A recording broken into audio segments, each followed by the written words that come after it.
ചാപ്റ്ററിലേക്ക് കിടക്കാം. അകറ്റി നിർത്താം രോഗങ്ങളെ. നമുക്കറിയാം സൂക്ഷ്മജീവികൾ, പലതരത്തിലുള്ള സൂക്ഷ്മജീവികളുണ്ട്. ഇവയൊക്കെ എന്ത് ചെയ്യുന്നുണ്ട്? മനുഷ്യന് സഹായകവുമാകുന്നുണ്ട്, അതുപോലെ തന്നെ ദോഷമായിട്ടും വരുന്നുണ്ട് അല്ലേ. അതായത് രോഗാണുക്കളായിട്ട് വരുന്ന പലതരത്തിലുള്ള സൂക്ഷ്മജീവികളുണ്ട്. അപ്പോൾ ഏതൊക്കെയാണ് രോഗകാരികളായിട്ടുള്ള സൂക്ഷ്മജീവികൾ? ശ്രദ്ധിക്കുക, ബാക്ടീരിയ വരുന്നുണ്ട്, അതുപോലെ തന്നെ വൈറസ് ഉണ്ട്, പ്രോട്ടോസോവ, ഫംഗസ് തുടങ്ങിയവയൊക്കെ എന്താണ് മനുഷ്യന് ദോഷകരമായിട്ടുള്ള രീതിയിൽ ബാധിക്കുന്നുണ്ട്, അല്ലെങ്കിൽ അതെല്ലാം മനുഷ്യന് രോഗകാരികളായിട്ട് മാറുകയും ചെയ്യുന്നുണ്ട്. അപ്പോൾ രോഗകാരികളായിട്ട് വരുന്ന സൂക്ഷ്മജീവികളാണ് ഏതൊക്കെ? ബാക്ടീരിയ, വൈറസ്, ഫംഗസ്, അതുപോലെ പ്രോട്ടോസോവ തുടങ്ങിയവ എല്ലാം തന്നെ മനുഷ്യന് ദോഷകരമായിട്ട് വരുന്നുണ്ട്, അല്ലെങ്കിൽ രോഗകാരികളായിട്ട് വരുന്നുണ്ട്. ഇനി ഏതൊക്കെയാണ് പ്രധാനപ്പെട്ട ബാക്ടീരിയൽ രോഗങ്ങൾ എന്ന് നമുക്ക് പരിശോധിക്കാം. ഏതൊക്കെയുണ്ട്? കുഷ്ഠം, ടൈഫോയിഡ്, ടെറ്റനസ്, പ്ലേഗ്, വില്ലൻ ചുമ, എലിപ്പനി, ക്ഷയം, meningitis, syphilis, cholera, botulism, Malta പനി, ഡിഫ്തീരിയ തുടങ്ങിയവയൊക്കെ എന്താണ് പ്രധാനപ്പെട്ട ബാക്ടീരിയൽ രോഗങ്ങളാണ്. അപ്പോൾ ഒന്ന് ഓർത്ത് വയ്ക്കുക, പ്രധാനപ്പെട്ട ബാക്ടീരിയൽ രോഗങ്ങൾ ഏതൊക്കെയാണെന്ന് വെച്ചാൽ ഏതൊക്കെയുണ്ട്? കുഷ്ഠം, ക്ഷയം, ടൈഫോയിഡ്, ടെറ്റനസ്, പ്ലേഗ്, വില്ലൻ ചുമ, എലിപ്പനി, അതുപോലെ മാൾട്ട പനി അല്ലെങ്കിൽ എന്താണ് ബ്രൂസല്ലോസിസ് എന്നറിയപ്പെടുന്ന രോഗമാണ് മാൾട്ട പനി, അതുപോലെ diphtheria, botulism, cholera, syphilis, meningitis, gonorrhoea തുടങ്ങിയവയൊക്കെ എന്താണ് പ്രധാനപ്പെട്ട ബാക്ടീരിയൽ രോഗങ്ങൾക്ക് ഉദാഹരണമാണ്. ഇനി പ്രധാനപ്പെട്ട ഒരു ബാക്ടീരിയൽ രോഗമാണേത്? എലിപ്പനി. നമുക്കറിയാം ഏറ്റവും പ്രധാനപ്പെട്ട ഒരു ബാക്ടീരിയൽ രോഗമാണേത്? എലിപ്പനി എന്നറിയപ്പെടുന്നത്. എന്താണ് എലിപ്പനി? ഒരു ബാക്ടീരിയ രോഗമാണെന്നറിയാം. എവിടെ കാണപ്പെടുന്നതാണ്? അതായത് പ്രളയബാധിത പ്രദേശങ്ങളിൽ പെട്ടെന്ന് പടർന്നു പിടിക്കാൻ സാധ്യതയുള്ള രോഗമായിട്ട് കണക്കാക്കുന്നത് ഏതിനെയാണ്? എലിപ്പനിയാണ്. പ്രളയബാധിത പ്രദേശങ്ങളിൽ പടർന്നു പിടിക്കാൻ സാധ്യത കൂടുതലുള്ള രോഗമാണേത്? എലിപ്പനി. അതുപോലെ ഈ ബാക്ടീരിയ എന്താണ്? എലിപ്പനിക്ക് കാരണമാകുന്ന ബാക്ടീരിയ നമുക്കറിയാം എന്താണ്? പ്രോക്യാരിയോട്ട് ആണ് അല്ലേ. അവയുടെ ശരീരത്തിൽ വ്യക്തമായ ന്യൂക്ലിയസ് ഒന്നും തന്നെ ഇല്ല. അപ്പോൾ ഓർക്കുക, ഈ പ്രോക്യാരിയോട്ട് ആയിട്ടുള്ള ബാക്ടീരിയ നമ്മുടെ ശരീരത്തിൽ അത് പ്രവേശിച്ചാൽ എങ്ങനെ എന്ത് ചെയ്യുന്നുണ്ട്? അത് ദ്വിവിഭജനം അല്ലെങ്കിൽ ബൈനറി ഫിഷനിലൂടെ എന്ത് ചെയ്യുന്നു? പെരുകുന്നു. അപ്പോൾ ഈ ബാക്ടീരിയ നമ്മുടെ ശരീരത്തിലേക്ക് പ്രവേശിച്ചു കഴിഞ്ഞാൽ എന്ത് ചെയ്യുന്നു? ദ്വിവിഭജനത്തിലൂടെ അത് പെരുകുന്നു. അതിൻ്റെ ഫലമായിട്ട് കൂടുതൽ കോപ്പീസ് ഉണ്ടാക്കിയെടുക്കുന്നുണ്ട്. അങ്ങനെയാണ് എന്ത് ചെയ്യുന്നത്? നമുക്ക് രോഗങ്ങൾ ഉണ്ടായി വരുന്നത്. അപ്പോൾ ശ്രദ്ധിക്കുക, എലിപ്പനി എന്ന് പറയുന്നത് ഒരു ബാക്ടീരിയൽ രോഗമാണ്. അതുപോലെ പ്രളയബാധിത പ്രദേശങ്ങളിൽ പടർന്നു പിടിക്കാൻ സാധ്യത കൂടുതലുള്ള രോഗമാണ് ഏത്? എലിപ്പനി. ഈ ബാക്ടീരിയ നമ്മുടെ ശരീരത്തിലേക്ക് പ്രവേശിച്ചു കഴിഞ്ഞാൽ അത് ദ്വിവിഭജനത്തിലൂടെ പെരുകുന്നു, അങ്ങനെ രോഗം ഉണ്ടാക്കുന്നു. ബാക്ടീരിയ ഉൽപ്പാദിപ്പിക്കുന്ന ടോക്സിനുകൾ, ഇങ്ങനെ നമ്മുടെ ശരീരത്തിൽ അവ എത്തിക്കഴിഞ്ഞു, അവ എന്ത് ചെയ്യുന്നു? ടോക്സിനുകളെ ഉൽപ്പാദിപ്പിക്കുന്നു. ടോക്സിനുകൾ എന്ന് പറയുന്നത് വിഷവസ്തുക്കൾ. ഈ ടോക്സിനുകൾ എന്ത് ചെയ്യുന്നു? നമ്മുടെ കോശങ്ങളെ നശിപ്പിക്കുന്നു. അതുപോലെ അതുവഴി എന്ത് ചെയ്യുന്നു? രോഗങ്ങളെ ഉണ്ടാക്കുകയും ചെയ്യുന്നു. അപ്പോൾ നമ്മുടെ ശരീരത്തിലേക്ക് ബാക്ടീരിയ കടന്നു വന്ന് അവ ദ്വിവിഭജനത്തിലൂടെ പെരുകുന്നുണ്ട്. അതുപോലെ തന്നെ അത് ടോക്സിനുകൾ ഉൽപ്പാദിപ്പിക്കുകയും ചെയ്യുന്നു. ഈ ടോക്സിനുകൾ നമ്മുടെ കോശങ്ങളെ നശിപ്പിക്കുന്നുണ്ട്. അതിൻ്റെ ഫലമായിട്ട് രോഗങ്ങളെ ഉണ്ടാക്കുകയും ചെയ്യുന്നുണ്ട്. എലിപ്പനിക്ക് കാരണമായ ബാക്ടീരിയയുടെ പേരെന്താണ്? വളരെ ഇമ്പോർട്ടൻ്റ് ആണ്, ഓർത്തു വയ്ക്കുക. ലെപ്റ്റോസ്പൈറ. എന്താണ്? ലെപ്റ്റോസ്പൈറ. എലിപ്പനിക്ക് കാരണമാകുന്ന ബാക്ടീരിയയുടെ പേരെന്താണ്? ലെപ്റ്റോസ്പൈറ എന്നാണ് ബാക്ടീരിയയുടെ പേര്. അതുകൊണ്ട് തന്നെ നമ്മൾ എലിപ്പനിയെ മറ്റൊരു പേരിലും കൂടെ അറിയപ്പെടും. എന്താണ്? ലെപ്റ്റോസ്പൈറോസിസ് എന്ന പേരിൽ അറിയപ്പെടുന്നത് ഏത് തന്നെയാണ്? എലിപ്പനിയാണ്. ഈ ലെപ്റ്റോസ്പൈറ കാരണം ഉണ്ടാകുന്നത് കൊണ്ട് തന്നെ നമ്മൾ എലിപ്പനിയെ അറിയപ്പെടുന്ന പേരെന്താണ്? ലെപ്റ്റോസ്പൈറോസിസ് എന്ന മറ്റൊരു പേരിൽ കൂടി എലിപ്പനി അറിയപ്പെടുന്നുണ്ട്. ഈ ബാക്ടീരിയ നമുക്കറിയാം, ഈ എലിപ്പനി ഏത് വഴിയാണ് പകരുന്നത്? ജലത്തിലൂടെയാണല്ലേ. അപ്പോൾ ഈ ജലത്തിലൂടെ വരുന്ന ബാക്ടീരിയകൾ നമ്മുടെ മുറിവിലൂടെ രക്തത്തിലെത്തിയാൽ എന്ത് ചെയ്യുന്നു? ഇവ ശരീരകലകളെ ബാധിക്കുകയും ടോക്സിനുകൾ ഉൽപ്പാദിപ്പിക്കപ്പെടുകയും ചെയ്യുന്നുണ്ട്. അപ്പോൾ നമുക്ക് അറിയുന്ന കാര്യങ്ങൾ തന്നെയാണ്. ഈ ടോക്സിനുകളാണ് എന്ത് ചെയ്യുന്നത്? നമ്മുടെ ശരീരത്തിൻ്റെ കലകളെ അല്ലെങ്കിൽ കോശങ്ങളെയൊക്കെ നശിപ്പിക്കുകയും നമുക്ക് രോഗങ്ങൾ ഉണ്ടാക്കുകയും ചെയ്യുന്നത്. അപ്പോൾ ബാക്ടീരിയ അല്ലെങ്കിൽ ഈ എലിപ്പനിക്ക് കാരണമാകുന്ന ബാക്ടീരിയ നമ്മുടെ ശരീരത്തിൽ എത്തുന്നത് ഏത് വഴിയാണ്? ജലത്തിലൂടെയാണ് എന്ന് ഓർത്തു വയ്ക്കുക. ഇനി ഈ ടോക്സിനുകൾ രക്തലോമികകളിൽ തകരാറുണ്ടാക്കുകയും അതുപോലെ തന്നെ ആന്തരിക രക്തസ്രാവത്തിന് കാരണമാവുകയും ചെയ്യുന്നുണ്ട്. അപ്പോൾ എലിപ്പനിയുടെ പ്രധാനപ്പെട്ട ഒരു കാരണം എന്ന് പറയുന്നത് എന്താണ്? ആന്തരിക രക്തസ്രാവമാണ്. അപ്പോൾ ഇതുണ്ടാവുന്നതാണ് എന്തായിട്ട് മാറുന്നത്? എലിപ്പനിക്ക് കാരണമായിട്ട് മാറുന്നത്. ഇനി എലിപ്പനിയുടെ മുഖ്യ ലക്ഷണങ്ങൾ എന്തൊക്കെയാണെന്ന് ചോദിച്ചാൽ ശക്തമായ പനി, തലവേദന, പേശീവേദന, കണ്ണിനുണ്ടാകുന്ന ചുവപ്പ് നിറം. ഓർത്തു വയ്ക്കുക, ഇമ്പോർട്ടൻ്റ് ആണ്. ഇത്തരത്തിലുള്ള ലക്ഷണങ്ങൾ, അതായത് ശക്തമായ പനി, തലവേദന, പേശീവേദന എന്നിവയോട് അതോടൊപ്പം തന്നെ കണ്ണിനുണ്ടാകുന്ന ചുവപ്പ് നിറം, ഇതും കൂടി വന്നാൽ എന്താണ്? എലിപ്പനിയുടെ പ്രധാനപ്പെട്ട ലക്ഷണങ്ങളാണ്. ഇനി എലിപ്പനി അറിയപ്പെടുന്ന പേരുകൾ എന്തൊക്കെയാണ്? നമുക്കറിയാം ലെപ്റ്റോസ്പൈറോസിസ് എന്നൊരു കാര്യം പറഞ്ഞു അല്ലേ. കാരണം എന്താണ്? ലെപ്റ്റോസ്പൈറ എന്ന ബാക്ടീരിയ കാരണമാണ് എലിപ്പനി ഉണ്ടാകുന്നത്. അതുകൊണ്ട് അറിയപ്പെടുന്നു എന്ത്? ലെപ്റ്റോസ്പൈറോസിസ്. ഇനി മറ്റു പേരുകൾ എന്തൊക്കെയാണ്? ഒന്ന് ബ്ലാക്ക് ജോണ്ടിസ്, അതുപോലെ വീൽസ് ഡിസീസ്. എന്തൊക്കെയാണ്? ബ്ലാക്ക് ജോണ്ടിസ്, വീൽസ് ഡിസീസ് എന്നീ പേരുകളിൽ അറിയപ്പെടുന്ന ഏതിനെയാണ്? എലിപ്പനിയാണ്. അതുപോലെ PSC ഒരുപാട് തവണ റിപ്പീറ്റ് ചെയ്തിട്ടുള്ള മറ്റൊരു ക്വസ്റ്റ്യൻ ആണ് കർഷകരുടെ രോഗം. ഓർത്തു വയ്ക്കുക, എന്താണ്? കർഷകരുടെ രോഗം എന്നറിയപ്പെടുന്നതും ഏതിനെ തന്നെയാണ്? എലിപ്പനിയാണ്. അപ്പോൾ ഓർത്തു വയ്ക്കുക, ബ്ലാക്ക് ജോണ്ടിസ്, വീൽസ് ഡിസീസ്, കർഷകരുടെ രോഗം എന്നീ പേരുകളിൽ അറിയപ്പെടുന്നത് ഏതാണ്? എലിപ്പനിയാണ്. അതുപോലെ ലെപ്റ്റോസ്പൈറോസിസ് എന്നറിയപ്പെടുന്നുണ്ട്. പിന്നെ മറ്റൊരു പേരും കൂടി ഉണ്ട്, എന്താണ്? 7 ഡേ ഫീവർ. 7 ഡേ ഫീവർ എന്നറിയപ്പെടുന്നതും ഏതിനെ തന്നെയാണ്? എലിപ്പനിയാണ്. അപ്പോൾ leptospirosis, 7 day fever, black jaundice, കർഷകരുടെ രോഗം, വീൽസ് രോഗം എന്നീ പേരുകളിലൊക്കെ അറിയപ്പെടുന്നത് ഏതാണ്? എലിപ്പനിയാണ്. ഇനി മറ്റൊരു ബാക്ടീരിയൽ രോഗമാണ് ഡിഫ്തീരിയ. പേരെന്താണ്? ഡിഫ്തീരിയ. ഈ ഡിഫ്തീരിയ അറിയപ്പെടുന്ന മറ്റൊരു പേരും കൂടിയുണ്ട്, തൊണ്ടമുള്ള് എന്നറിയപ്പെടുന്ന രോഗമാണേത്? ഡിഫ്തീരിയ. തൊണ്ടമുള്ള് എന്നറിയപ്പെടുന്ന രോഗം ഏതാണ്? ഡിഫ്തീരിയാണ്. ചുമ, തുമ്മൽ എന്നിവയിലൂടെയും രോഗബാധിതരിൽ നിന്ന് മറ്റൊരാളിലേക്ക് നേരിട്ടും പകരുന്ന ഒരു രോഗമാണേത്? ഡിഫ്തീരിയ. ഇതൊരു പകർച്ചവ്യാധിയാണ് അല്ലേ. ഒരു ബാക്ടീരിയ രോഗമാണ്, ഒരു പകർച്ചവ്യാധിയാണ്. അപ്പോൾ ചുമ, തുമ്മൽ എന്നിവയിലൂടെ അതുപോലെ തന്നെ രോഗബാധിതരായിട്ടുള്ള ആളുകളിൽ നിന്ന് നേരിട്ട് മറ്റൊരാളിലേക്ക് പകരുന്ന ഒരു രോഗമാണ് ഏത് പറയുന്നത്? ഡിഫ്തീരിയ എന്ന് പറയുന്നത്. ഡിഫ്തീരിയ അറിയപ്പെടുന്ന മറ്റൊരു പേരാണ് എന്ത്? തൊണ്ടമുള്ള് എന്ന പേരിൽ അറിയപ്പെടുന്നതും ഏതിനെ തന്നെയാണ്? ഡിഫ്തീരിയാണ്. ഇനി ഡിഫ്തീരിയ അപ്പോൾ എന്തിനെയൊക്കെ ആയിരിക്കും ബാധിക്കുക? മൂക്ക്, തൊണ്ട എന്നിവിടങ്ങളിലെ ശ്ലേഷ്മ സ്ഥലത്തെ ബാധിക്കുന്ന രോഗമാണേത്? ഡിഫ്തീരിയ. മൂക്ക്, തൊണ്ട എന്നിവിടങ്ങളിലെ ശ്ലേഷ്മ സ്ഥലത്തെ ബാധിക്കുന്ന രോഗവും ഏത് തന്നെയാണ്? ഡിഫ്തീരിയാണ്. ഇനി ഡിഫ്തീരിയയ്ക്ക് കാരണമാകുന്ന രോഗാണുവിൻ്റെ പേരെന്താണ്? ഡിഫ്തീരിയയ്ക്ക് കാരണമാകുന്ന രോഗാണുവിൻ്റെ പേരാണ് കോർണിബാക്ടീരിയം ഡിഫ്തീരിയ. എന്താണ്? കോർണിബാക്ടീരിയം ഡിഫ്തീരിയ. നമ്മുടെ സ്കൂൾ ടെക്സ്റ്റിൽ ഇങ്ങനൊരു പേരാണ് കോർണിബാക്ടീരിയം എന്നാണ് കൊടുത്തിട്ടുള്ളത്. യഥാർത്ഥത്തിൽ അതിൻ്റെ പേരെന്താണ്? കൊറൈൻ ബാക്ടീരിയം എന്നാണ്. ഓർത്തു വയ്ക്കുക, കൊറൈൻ ബാക്ടീരിയം എന്നോ അല്ലെങ്കിൽ കൊറിനി ബാക്ടീരിയം എന്നോ ചോദിച്ചാൽ ഏത് തന്നെയാണ്? ഡിഫ്തീരിയയ്ക്ക് കാരണമാകുന്ന രോഗാണുവാണ്. നമ്മുടെ സ്കൂൾ ടെക്സ്റ്റിൽ കോർണി ബാക്ടീരിയം എന്നാണ് കൊടുത്തിട്ടുള്ളത്, കൊറൈൻ ബാക്ടീരിയം എന്ന് നമ്മൾ പറയാറുണ്ട്. അപ്പോൾ ഓർത്തു വയ്ക്കുക, ഡിഫ്തീരിയയ്ക്ക് കാരണമാകുന്ന രോഗകാരി അല്ലെങ്കിൽ രോഗാണുവിൻ്റെ പേരാണ് കോർണി ബാക്ടീരിയം ഡിഫ്തീരിയ അല്ലെങ്കിൽ കൊറൈൻ ബാക്ടീരിയം ഡിഫ്തീരിയ. ഈ കോർണി ബാക്ടീരിയം ഡിഫ്തീരിയ ഉൽപ്പാദിപ്പിക്കുന്ന ടോക്സിനുകൾ പനി, തൊണ്ടവേദന, കഴുത്തിലെ ലിംഫ് ഗ്രന്ഥികളിൽ വീക്കം എന്നിവ ഉണ്ടാക്കുന്നു. അപ്പോൾ ഇത് എന്തൊക്കെയാണ് എൻ്റെ ലക്ഷണങ്ങളായിട്ട് വരുന്നത്? പനി വരുന്നുണ്ട്, തൊണ്ടവേദന, അതുപോലെ കഴുത്തിലെ ലിംഫ് ഗ്രന്ഥികളിൽ വീക്കം എന്നിവ ഉണ്ടാക്കുന്നുണ്ട്. ഏത്? ഈ ഡിഫ്തീരിയ എന്ന് പറയുന്ന രോഗത്തിൻ്റെ ലക്ഷണങ്ങളായിട്ടിത് വരുന്നുണ്ട്. അതുപോലെ തന്നെ ടോക്സിനുകളാൽ നശിപ്പിക്കപ്പെട്ട ശ്ലേഷ്മാവരണത്തിലെ കോശങ്ങൾ 2-3 ദിവസങ്ങൾക്കകം കട്ടിയുള്ള ചാര നിറത്തിലുള്ള ഒരു ആവരണം തൊണ്ടയിൽ ഉണ്ടാക്കുന്നു. അപ്പോൾ ഈ ആവരണം എന്ത് തകരാറിലാക്കുന്നു? ഇത് ക്രമേണ മസ്തിഷ്കം, അതുപോലെ തന്നെ ഹൃദയം, വൃക്ക എന്നിവ പ്രവർത്തനരഹിതമാക്കുന്നു അല്ലെങ്കിൽ അതിനെ തകരാറിലാക്കുകയും കാരണം ചെയ്യുന്നുണ്ട്. അപ്പോൾ തൊണ്ടയിലെയാണ് ബാധിക്കുന്നത് എന്ന് പറയുന്നുണ്ട്. തൊണ്ടമുള്ള അല്ലെങ്കിൽ ഡിഫ്തീരിയ ബാധിക്കുന്ന എന്തിനെയാണ്? തൊണ്ടയെയാണ് ബാധിക്കുന്നത്, അല്ലെങ്കിൽ തൊണ്ട, മൂക്ക് എന്നീ ഭാഗങ്ങളെയാണ് ബാധിക്കുന്നത്. എന്നാലും ഇത് പിന്നീട് കാലക്രമേണ എന്തിനൊക്കെ തകരാറിൽ വരുത്താം? മസ്തിഷ്കം, ഹൃദയം, വൃക്ക എന്നിവയ്ക്കും തകരാറുണ്ടാവാനായിട്ട് കാരണമാകുന്നുണ്ട്. ഇനി മറ്റൊരു ബാക്ടീരിയൽ രോഗമാണ് ക്ഷയം, ട്യൂബർകുലോസിസ്, TB എന്നൊക്കെ പേരുകളിൽ അറിയപ്പെടുന്നത് അല്ലേ. ക്ഷയം, ട്യൂബർകുലോസിസ് എന്നൊക്കെ പറയുന്നത് എന്താണ്? ബാക്ടീരിയൽ രോഗമാണ്. അപ്പോൾ ഈ ക്ഷയരോഗത്തിൻ്റെ രോഗകാരിയുടെ പേരെന്താണ്? ഇതും പ്രീവിയസ് ക്വസ്റ്റ്യൻ ആണ്, ഓർത്ത് വയ്ക്കുക. Mycobacterium tuberculosis. എന്താണ്? Mycobacterium tuberculosis. അപ്പോൾ ക്ഷയരോഗത്തിൻ്റെ രോഗാണുവിൻ്റെ പേര് ചോദിച്ചാൽ എന്താണ്? Mycobacterium tuberculosis. ഇനി ക്ഷയരോഗത്തിൻ്റെ മുഖ്യ ലക്ഷണങ്ങൾ എന്തൊക്കെയാണെന്ന് ചോദിച്ചാൽ ശരീരത്തിൽ ഭാരക്കുറവ്, ക്ഷീണം, സ്ഥിരമായ ചുമ തുടങ്ങിയവയൊക്കെ ഏതിൻ്റെ ലക്ഷണങ്ങളാണ്?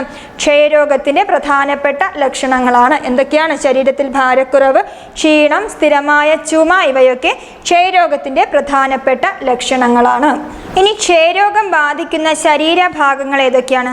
നമുക്കറിയാം, പ്രധാനമായിട്ടും ക്ഷയരോഗം ബാധിക്കുന്ന ഏതിനെ തന്നെയാണ്? ശ്വാസകോശത്തെയാണ്. ഓർത്തു വയ്ക്കുക, ഏതിനെയാണ്? ശ്വാസകോശത്തെയാണ്. മെയിനായിട്ട് ക്ഷയരോഗം ബാധിക്കുന്നത് ഏതിനെയാണ്? ശ്വാസകോശത്തെയാണ്. പിന്നെ വളരെ ചെറിയ അളവിൽ ഏതിനെയൊക്കെയും ബാധിച്ചേക്കാം? വൃക്ക, അതുപോലെ അസ്ഥികൾ, അസ്ഥിസന്ധി, തലച്ചോറ് എന്നിവയെയും ഇത് ബാധിക്കാം. എന്നാലും ഓർക്കുക, ഏറ്റവും പ്രധാനമായിട്ട് ബാധിക്കുന്നത് ശ്വാസകോശത്തെ തന്നെയാണ്. മറ്റുള്ളവ നിങ്ങൾ ഓർത്തില്ലെങ്കിലും സാരമില്ല. എന്താണ് ക്ഷയരോഗം ബാധിക്കുന്നത് എന്തിനെയാണ് എന്ന ക്വസ്റ്റ്യൻ വരികയാണെങ്കിൽ ഓർക്കുക, ശ്വാസകോശത്തെയാണെന്ന് ഓർത്തു വയ്ക്കുക. നമ്മുടെ സ്കൂൾ ടെക്സ്റ്റിൽ ഇത്തരത്തിലുള്ള പോയിന്റ്സ് ഉണ്ട്, അതുകൊണ്ട് ഓർത്താൽ മതി. നമ്മൾ എന്നാലും ഏറ്റവും പ്രധാനമായിട്ടും ക്ഷയരോഗം ബാധിക്കുന്നത് ഏതിനെയാണെന്ന് ചോദിച്ചാൽ അത് ശ്വാസകോശത്തെ ബാധിക്കുന്ന രോഗമാണ്. ഇനി ക്ഷയരോഗത്തിൻ്റെ ചികിത്സ ഏതാണ്? ക്ഷയരോഗത്തിൻ്റെ ചികിത്സ അതായത് ആൻറ്റിബയോട്ടിക്കുകൾ ഉപയോഗിച്ചുള്ള ചികിത്സയാണ് ക്ഷയരോഗത്തിന് വേണ്ടി ഉപയോഗിക്കുന്നത്. എന്താണ്? ആൻറ്റിബയോട്ടിക്കുകൾ ഉപയോഗിച്ചുള്ള ചികിത്സ. ഇതിനെയാണ് നമ്മളൊരു പേര് പറയും, ഡോട്ട്സ് എന്ന് പറയും. ഡോട്ട്സ് ക്ഷയരോഗത്തിൻ്റെ ചികിത്സാ രീതിക്ക് പറയുന്ന പേരാണ് ഡോട്ട്സ് എന്ന് പറയുന്നത്. Dots directly observed treatment short course. Directly observed treatment short course അല്ലെങ്കിൽ ഡോട്ട്സ് ക്ഷയരോഗത്തിൻ്റെ ചികിത്സാ രീതി. അതായത് കുറേ ആൻറ്റിബയോട്ടിക്കുകളുണ്ട്, അതുപയോഗിച്ചുള്ള ചികിത്സയാണ്. അതുമാത്രമല്ല, ഈ ഡോട്ട്സ് എന്ന് പറയുന്നത് എന്താണ്? ഒരു വ്യക്തി ക്ഷയരോഗിയാണ് എന്ന് തിരിച്ചറിയുന്നത് മുതൽ ആ വ്യക്തി അതിൽ നിന്നും മുക്തി നേടുന്നത് വരെ, അതായത് ആ ഒരു കോഴ്സ് ഇപ്പോൾ 6 മാസമോ 1 വർഷമോ 2 വർഷം വരെയൊക്കെ ടാബ്ലറ്റ് കഴിക്കേണ്ടതായിട്ട് വരും. അപ്പോൾ ആ ഒരു കോഴ്സ് തീരുന്നത് വരെ ഒരു ആരോഗ്യ പ്രവർത്തകൻ്റെ നേരിട്ടുള്ള നിരീക്ഷണത്തിന് കീഴിലായിരിക്കും. ആ മൊത്തത്തിലുള്ള ചികിത്സാ രീതിക്ക് പറയുന്ന പേരാണ് എന്ത്? ഡോട്ട്സ് എന്നറിയപ്പെടുന്നത്. Directly observed treatment short course. അപ്പോൾ ക്ഷയരോഗത്തിൻ്റെ ചികിത്സയ്ക്ക് പറയുന്ന പേരെന്താണ്? ഡോട്ട്സ് എന്നാണ്. ഇത് ആൻറ്റിബയോട്ടിക്കുകൾ ഉപയോഗിച്ചുള്ള ചികിത്സാ രീതിയാണ് ഇത് പറയുന്നത് ഡോട്ട്സ്. ഇനി ശ്രദ്ധിക്കുക, ക്ഷയരോഗത്തെ തടയുന്നതിന് വേണ്ടി ഉപയോഗിക്കുന്ന ഒരു വാക്സിൻ. എന്താണ് വാക്സിൻ്റെ പേര്? BCG. BCG vaccine. ക്ഷയരോഗത്തെ തടയുന്നതിന് വേണ്ടി ഉപയോഗിക്കുന്ന വാക്സിനാണ് ഏത്? BCG. മുന്നേ ഒരു എക്സാമിന് ചോദിച്ചിട്ടുണ്ട് BCGയുടെ ഫുൾ ഫോം എന്താണെന്ന് ചോദിച്ചിട്ടുണ്ട്. എന്താണ് BCGയുടെ ഫുൾ ഫോം? എന്താണ്? ബാസിലസ് കാൽമറ്റേഗ്വാറിൻ.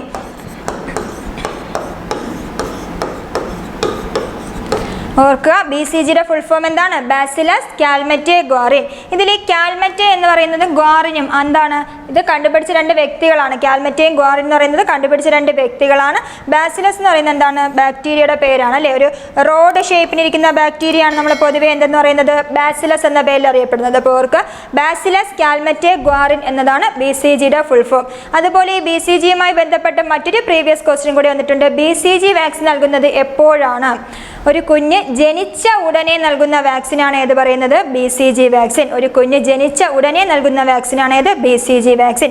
അപ്പോൾ ക്ഷയരോഗത്തിന് എതിരായിട്ട് നൽകുന്ന വാക്സിൻ ഏതാണെന്ന് ചോദിച്ചാൽ അത് BCG ആണ്.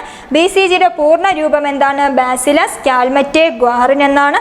അതുപോലെ ഈ BCG വാക്സിൻ നൽകുന്നത് എപ്പോഴാണെന്ന് ചോദിച്ചാൽ ഒരു കുഞ്ഞ് ജനിച്ച ഉടനെ നൽകുന്ന വാക്സിനാണ് ഏത്? BCG vaccine. ഇനി നമുക്ക് പ്രധാനപ്പെട്ട മറ്റ് ബാക്ടീരിയൽ രോഗങ്ങളും അവയുടെ രോഗകാരികളും ഏതൊക്കെയാണെന്ന് പരിചയപ്പെടാം. അതിൽ മറ്റ് പ്രധാനപ്പെട്ട ഒരെണ്ണമാണ് കുഷ്ഠം അല്ലെങ്കിൽ ലെപ്രസി. കുഷ്ഠം അല്ലെങ്കിൽ ലെപ്രസി. കുഷ്ഠരോഗത്തിന് കാരണമാകുന്ന ബാക്ടീരിയയുടെ പേരെന്താണ്? Mycobacterium leprae. എന്താണ്? Mycobacterium leprae. ഈ മൈക്കോബാക്ടീരിയം തന്നെയാണ് നമ്മൾ ഏത് പറഞ്ഞത്? ട്യൂബർക്കുലോസിസ് അല്ലേ? ഏതാണ്? ക്ഷയരോഗത്തിന് കാരണമാകുന്ന മൈക്കോബാക്ടീരിയം. മറ്റൊരു സ്പീഷീസ് ട്യൂബർക്കുലോസിസ്. Mycobacterium tuberculosis. അതുപോലെ കുഷ്ഠരോഗത്തിന് കാരണമാകുന്നത് മൈക്കോബാക്ടീരിയം ലെപ്രേ ആണ്. മറക്കൂലല്ലോ. അപ്പോൾ ക്ഷയരോഗത്തിനും കുഷ്ഠരോഗത്തിനും കാരണമാകുന്നത് മൈക്കോബാക്ടീരിയം തന്നെയാണ്. എന്നാൽ അതിൻ്റെ സ്പീഷീസുകൾ വ്യത്യാസമുണ്ട്. മൈക്കോബാക്ടീരിയം ലെപ്രേ കുഷ്ഠരോഗത്തിന് കാരണമാകുന്നു. മൈക്കോബാക്ടീരിയം ട്യൂബർക്കുലോസിസ് ക്ഷയരോഗത്തിന് കാരണമാകുന്നു.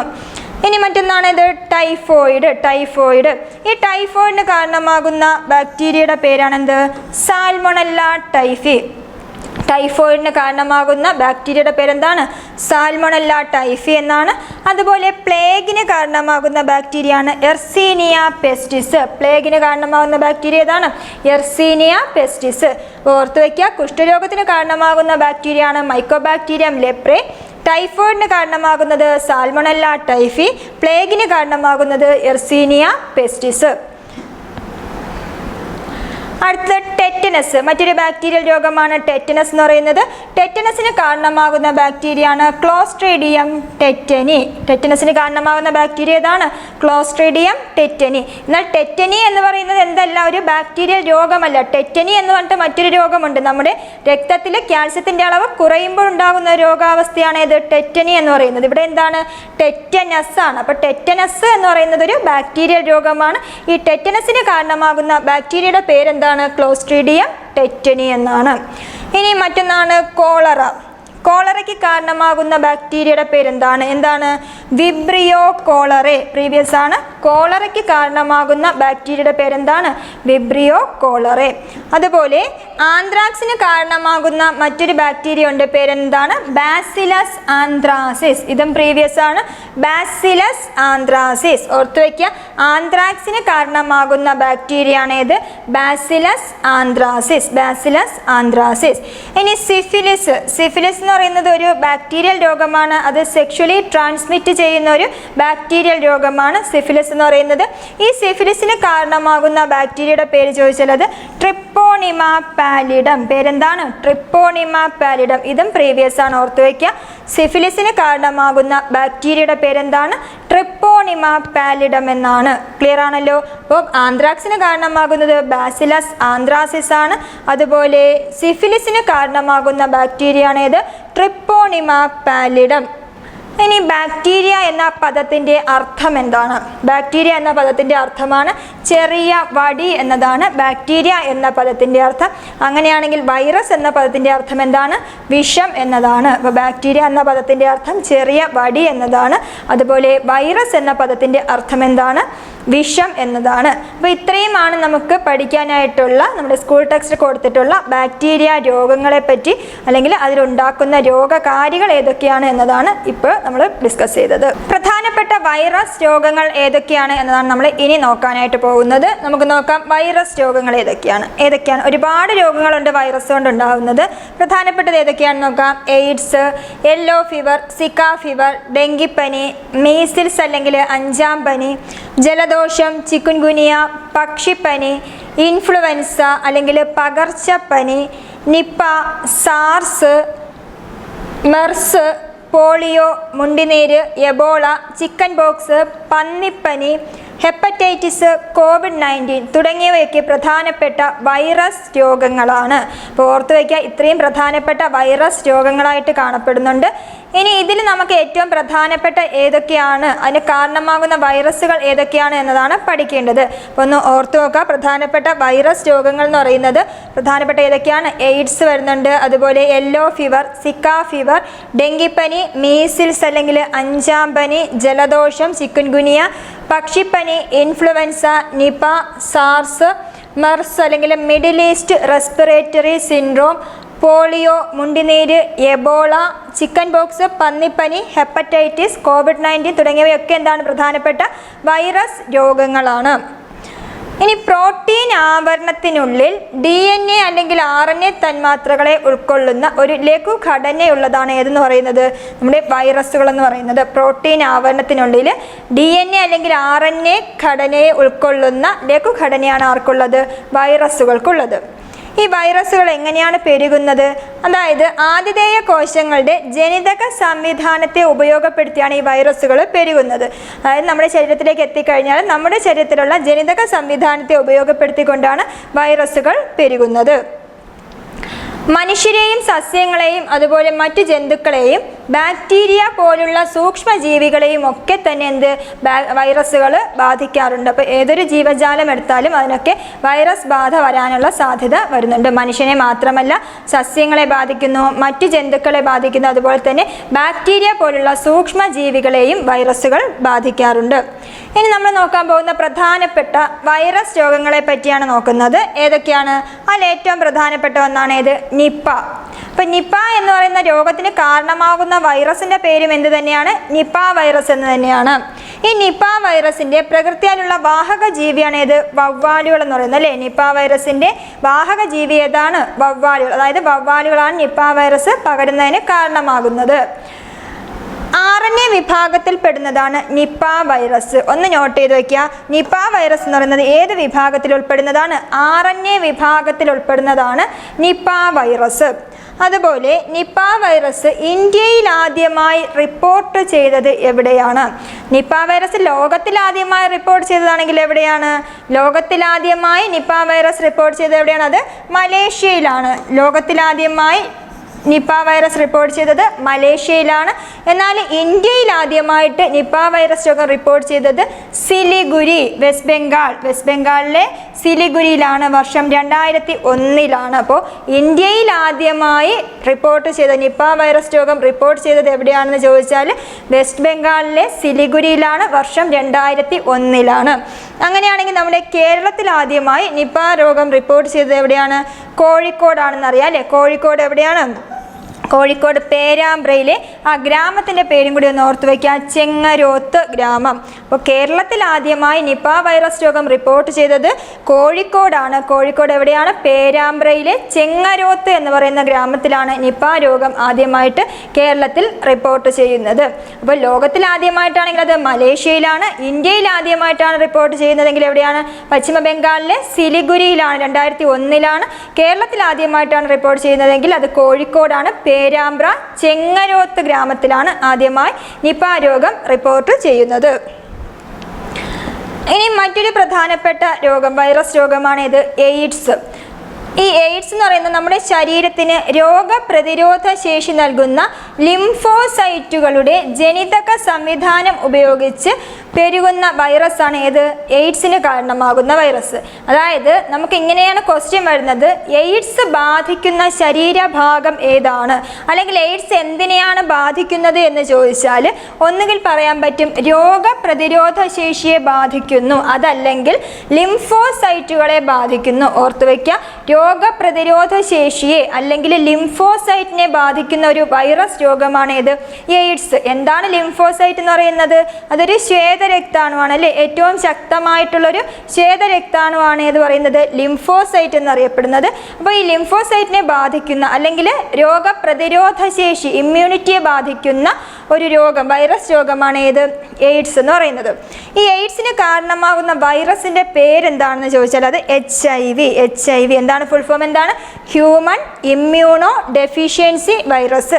അപ്പോൾ എയ്ഡ്സിന് കാരണമാകുന്ന വൈറസിൻ്റെ പേരെന്താണ്? HIV, human immuno deficiency virus. Full form ഓർക്കുക, HIV. എന്താണ്? ഹ്യൂമൻ ഇമ്മ്യൂണോ, ഒരു ഡെഫിഷ്യൻസിയും കൂടെ വരുന്നുണ്ട്. അതായത് നമ്മുടെ ഇമ്മ്യൂൺ സിസ്റ്റത്തെ ഡെഫിഷ്യൻ്റ് ആക്കുന്നു, അല്ലെങ്കിൽ അതിനെ നശിപ്പിക്കുന്നു, അല്ലെങ്കിൽ എന്താണ് ആ ഇമ്മ്യൂണിറ്റി പവറിനെ കുറയ്ക്കുന്ന വൈറസ്. അതുകൊണ്ടാണ് എന്ത് പറയുന്നത്? ഹ്യൂമൻ ഇമ്മ്യൂണോ ഡെഫിഷ്യൻസി വൈറസ് അല്ലെങ്കിൽ HIV എന്ന പേരിൽ അറിയപ്പെടുന്നത്. ഇനി രോഗപ്രതിരോധ ശേഷി കുറയുന്ന സന്ദർഭത്തിൽ ശരീരത്തെ ബാധിക്കുന്ന വിവിധ രോഗാണുക്കളാണ് എയ്ഡ്സ് എന്ന അവസ്ഥയെ മാരകമാക്കുന്നത്. അപ്പം നമ്മൾ പറഞ്ഞു ഏറ്റവും ശക്തമായ ഒരു ലിംഫോസൈറ്റ്, ശക്തമായ ശ്വേതരക്താണുവാണ് ഏത്? ലിംഫോസൈറ്റ് എന്ന് പറയുന്നത് അല്ലേ? ഈ ഏറ്റവും ശക്തമായ ലിംഫോസൈറ്റിനെ തന്നെ എയ്ഡ്സിൻ്റെ രോഗാണു വന്ന് അറ്റാക്ക് ചെയ്യുമ്പോൾ എന്ത് ചെയ്യുന്നു? നമ്മുടെ രോഗപ്രതിരോധ വ്യവസ്ഥയെ അത് നശിപ്പിക്കുകയാണ് ചെയ്യുന്നത്. അതിൻ്റെ ഫലമായിട്ട് പലതരത്തിലുള്ള രോഗാണുക്കൾ നമ്മുടെ ശരീരത്തെ അറ്റാക്ക് ചെയ്യുന്നുണ്ട്, ആക്രമിക്കുന്നുണ്ട്.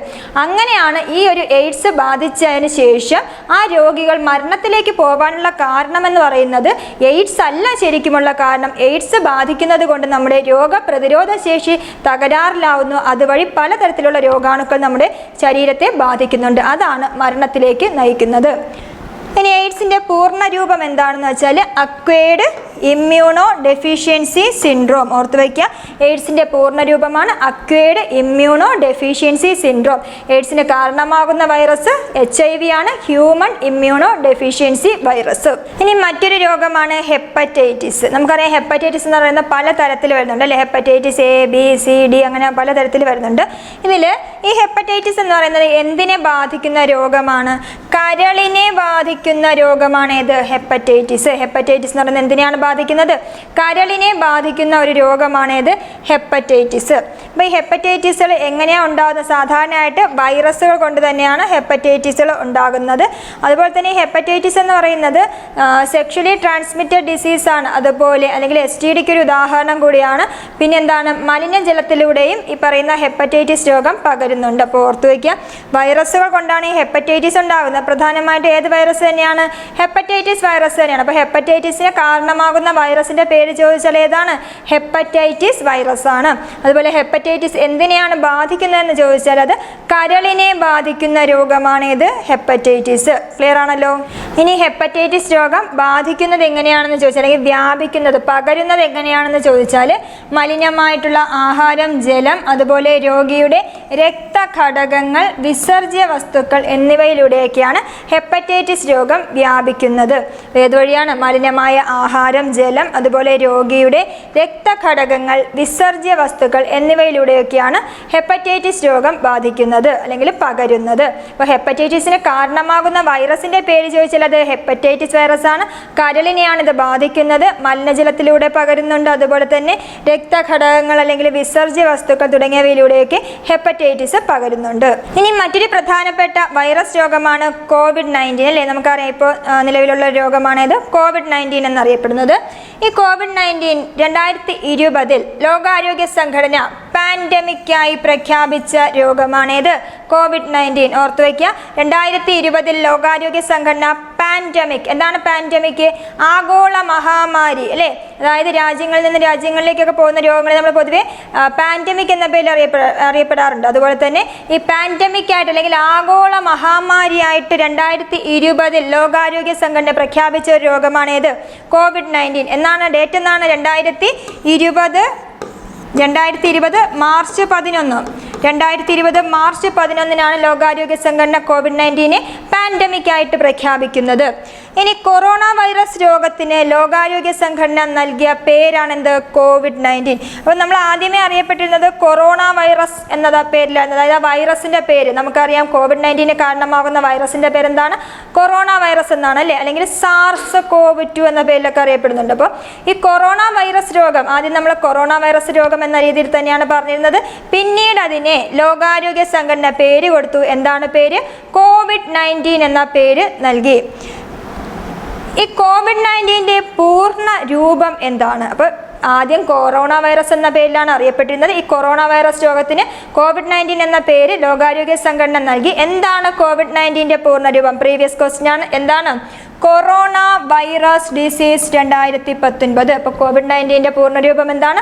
Corona virus disease 2019.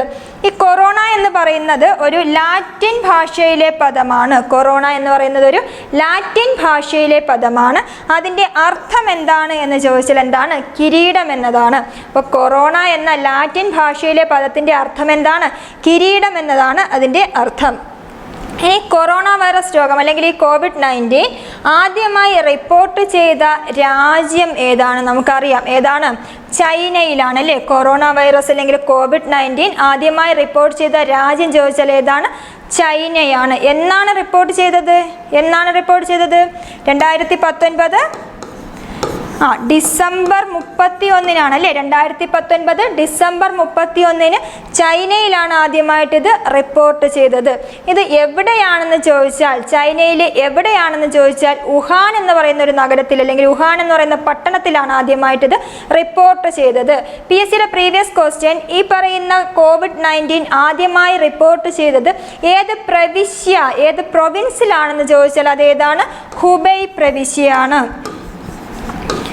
ഹുബൈ എന്ന് പറയുന്ന പ്രവിശ്യയിലാണ് ആദ്യമായിട്ട് റിപ്പോർട്ട് ചെയ്തത്. അതുപോലെ നഗരം അല്ലെങ്കിൽ പട്ടണം ചോദിച്ചാൽ ഏതാണ്? വുഹാനാണ്. അപ്പോൾ ഓർത്തു വയ്ക്കുക, COVID-19 ആദ്യമായി റിപ്പോർട്ട് ചെയ്ത രാജ്യം ചോദിച്ചാൽ ഏതാണ്? ചൈനയാണ്.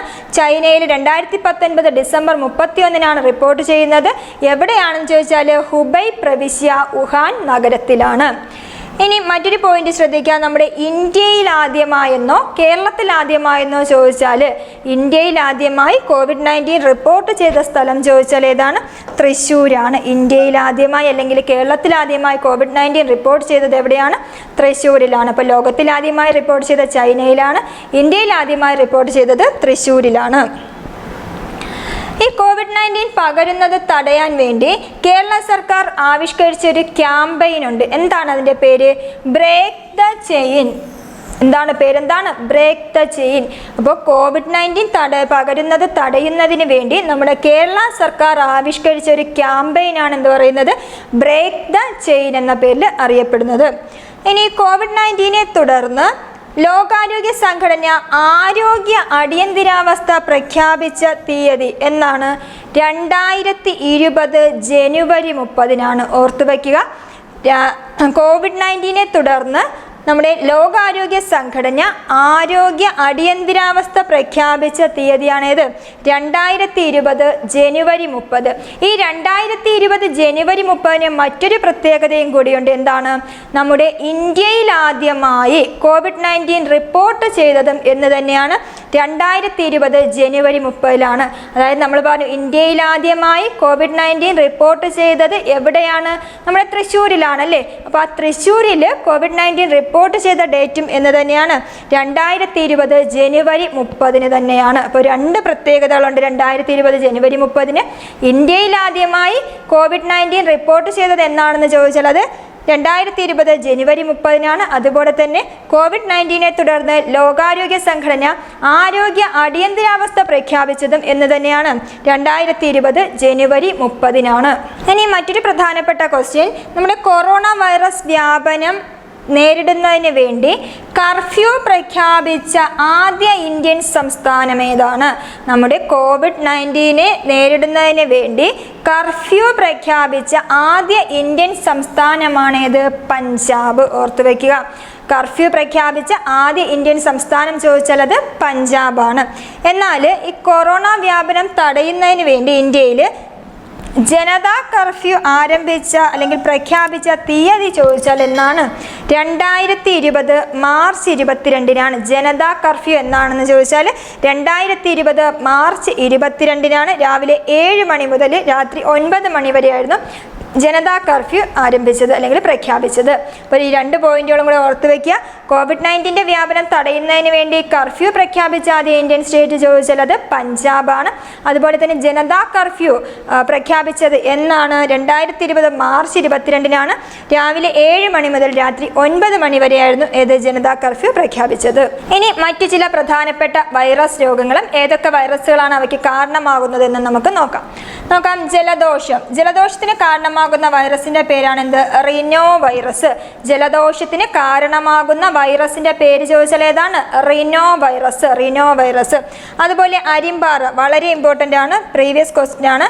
അരിമ്പാറയ്ക്ക് കാരണമാകുന്ന വൈറസിന്റെ പേര് ചോദിച്ചാൽ എന്താണ്? Human papilloma virus. Human papilloma virus അല്ലെങ്കിൽ HPV. ഓർത്തു വയ്ക്കുക. എന്താണ്? HPV, human papilloma virus. അപ്പോൾ അരിമ്പാറയ്ക്ക് കാരണമാകുന്ന വൈറസാണ് ഏത്? Human papilloma virus. ഇനി ചിക്കൻ പോക്സിന് കാരണമാകുന്ന വൈറസ്, പ്രീവിയസ് ക്വസ്റ്റ്യൻ. ചിക്കൻ പോക്സിന് കാരണമാകുന്ന വൈറസ് ഏതാണ്? Varicella zoster virus. ചിക്കൻ പോക്സിന് കാരണമാകുന്ന വൈറസിന്റെ പേരാണ് വാരിസെല്ല സോസ്റ്റർ വൈറസ്. അപ്പോൾ ജലദോഷത്തിന് കാരണമാകുന്ന വൈറസാണ് ഏത്? റിനോ വൈറസ്. അരിമ്പാറയ്ക്ക് കാരണമാകുന്ന വൈറസ് HPV അല്ലെങ്കിൽ ഹ്യൂമൻ പാപ്പിലോമ വൈറസ്. ചിക്കൻ പോക്സിന് കാരണമാകുന്ന വൈറസിന്റെ പേര് വാരിസെല്ല സോസ്റ്റർ വൈറസ്. അതുപോലെ ചിക്കൻ ഗുനിയയ്ക്ക് കാരണമാകുന്ന വൈറസ്, ചിക്കൻ ഗുനിയയ്ക്ക് കാരണമാകുന്ന വൈറസാണ് ഏത്? Alpha virus. ഏതാണ്? Alpha virus. ചിക്കൻ ഗുനിയയ്ക്ക് കാരണമാകുന്ന വൈറസ് ഏതാണ്? ആൽഫ വൈറസ് ആണ്. Swine flu. സ്വൈൻ ഫ്ലൂവിന്റെ പേരെന്താണ്? പന്നിപ്പനി അല്ലേ. പന്നിപ്പനിക്ക് കാരണമാകുന്ന വൈറസിന്റെ പേരെന്താണ്? H1N1 virus. എന്താണ്? H1N1 വൈറസ് ആണ്. അപ്പോൾ പന്നിപ്പനി അല്ലെങ്കിൽ സ്വൈൻ ഫ്ലൂവിന് കാരണമാകുന്ന, ഇതും പ്രീവിയസ് ആണ്, സ്വൈൻ ഫ്ലൂവിന് കാരണമാകുന്ന വൈറസിന്റെ പേരെന്താണ്? H1N1 എന്നാണ്. അതുപോലെ പക്ഷിപ്പനിക്ക് കാരണമാകുന്ന വൈറസാണ് ഏത്? H5N1. H5N1. ഇതിനെയാണ് നമ്മൾ മറ്റൊരു പേരിൽ പറയുന്നതാണ് ഏവിയൻ ഫ്ലൂ. പക്ഷിപ്പനി അല്ലെങ്കിൽ ഏവിയൻ ഫ്ലൂവിന് കാരണമാകുന്ന വൈറസിന്റെ പേര് ചോദിച്ചാൽ ഏതാണ്? H5N1 ആണ്. ഓക്കെ. അപ്പം ചിക്കൻ ഗുനിയയ്ക്ക് കാരണമാകുന്ന വൈറസ് ഏതാണ്? Alpha virus. സ്വൈൻ ഫ്ലൂ ആണെങ്കിൽ അത് H1N1 ആണ്. അതുപോലെ പക്ഷിപ്പനിക്ക് കാരണമാകുന്ന വൈറസിന്റെ പേരെന്താണ്? H5N1. ഇനി കോവിഡ്-19 കാര്യം നമ്മൾ പറഞ്ഞു. കോവിഡ്-19 കാരണമാകുന്ന വൈറസാണ് ഇത് കൊറോണ വൈറസ്. ഈ കൊറോണ വൈറസ് എന്ന് പറയുന്നത് കോവിഡ്-19 മാത്രമാണോ കാരണമാകുന്നത്? അല്ല, കോവിഡ്-19 മാത്രമല്ല കൊറോണ വൈറസ് കാരണമാകുന്നത്. കൊറോണ വൈറസ് കൊണ്ടുണ്ടാകുന്ന മറ്റു രോഗങ്ങളുമുണ്ട്. അവ ഏതൊക്കെയാണ്?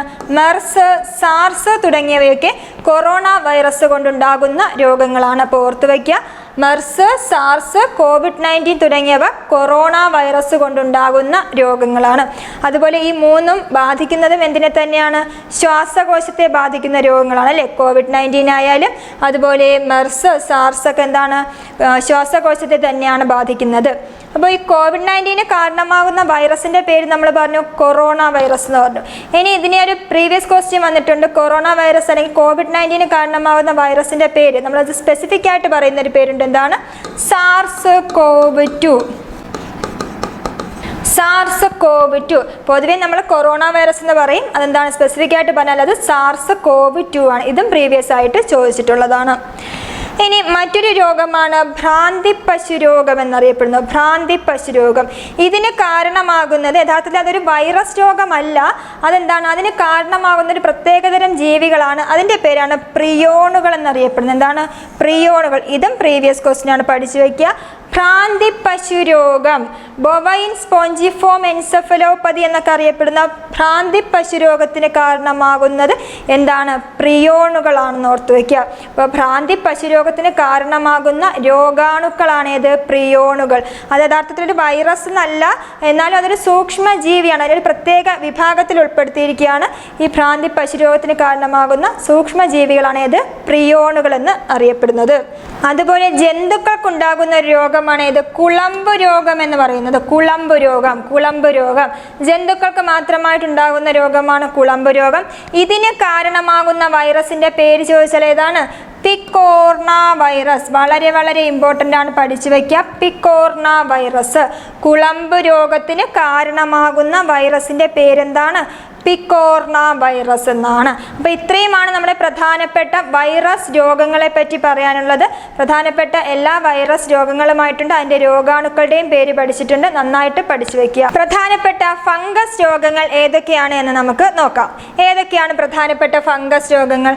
ഒന്ന് അറ്റ്ലസ് ഫൂട്ട്, മറ്റൊന്ന് റിംഗ് വേം അല്ലെങ്കിൽ വട്ടച്ചൊറി, മദ്രാസ് ഫൂട്ട്, അസ്പർജില്ലോസിസ്.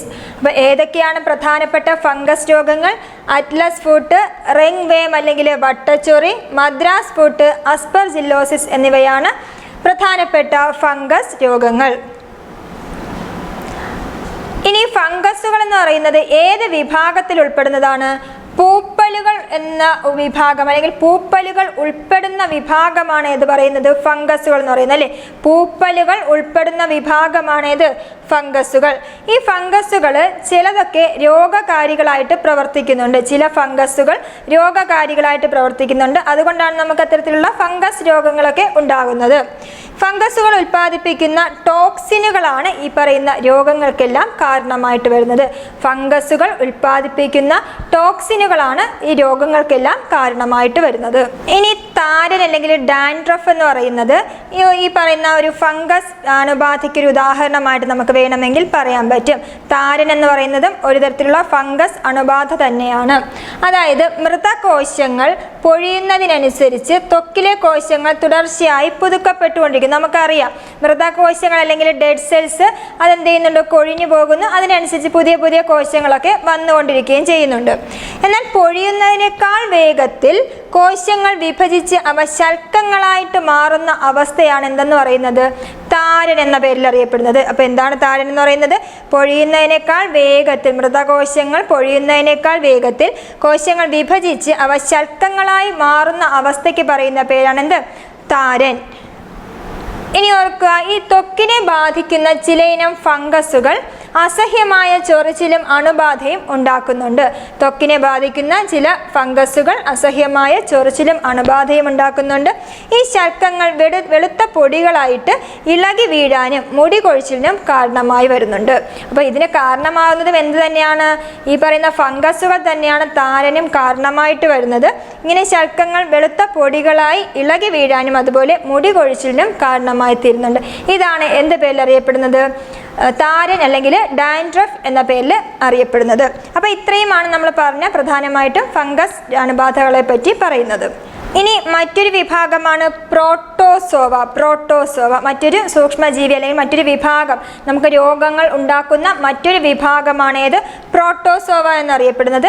ഇനി പ്രധാനപ്പെട്ട പ്രോട്ടോസോവ രോഗങ്ങൾ ഏതൊക്കെയാണെന്ന് ചോദിച്ചാൽ, ഒന്ന് മലമ്പനി അല്ലെങ്കിൽ മലേറിയ. പ്രധാനപ്പെട്ട പ്രോട്ടോസോവ രോഗങ്ങളാണ് മലമ്പനി അല്ലെങ്കിൽ മലേറിയ.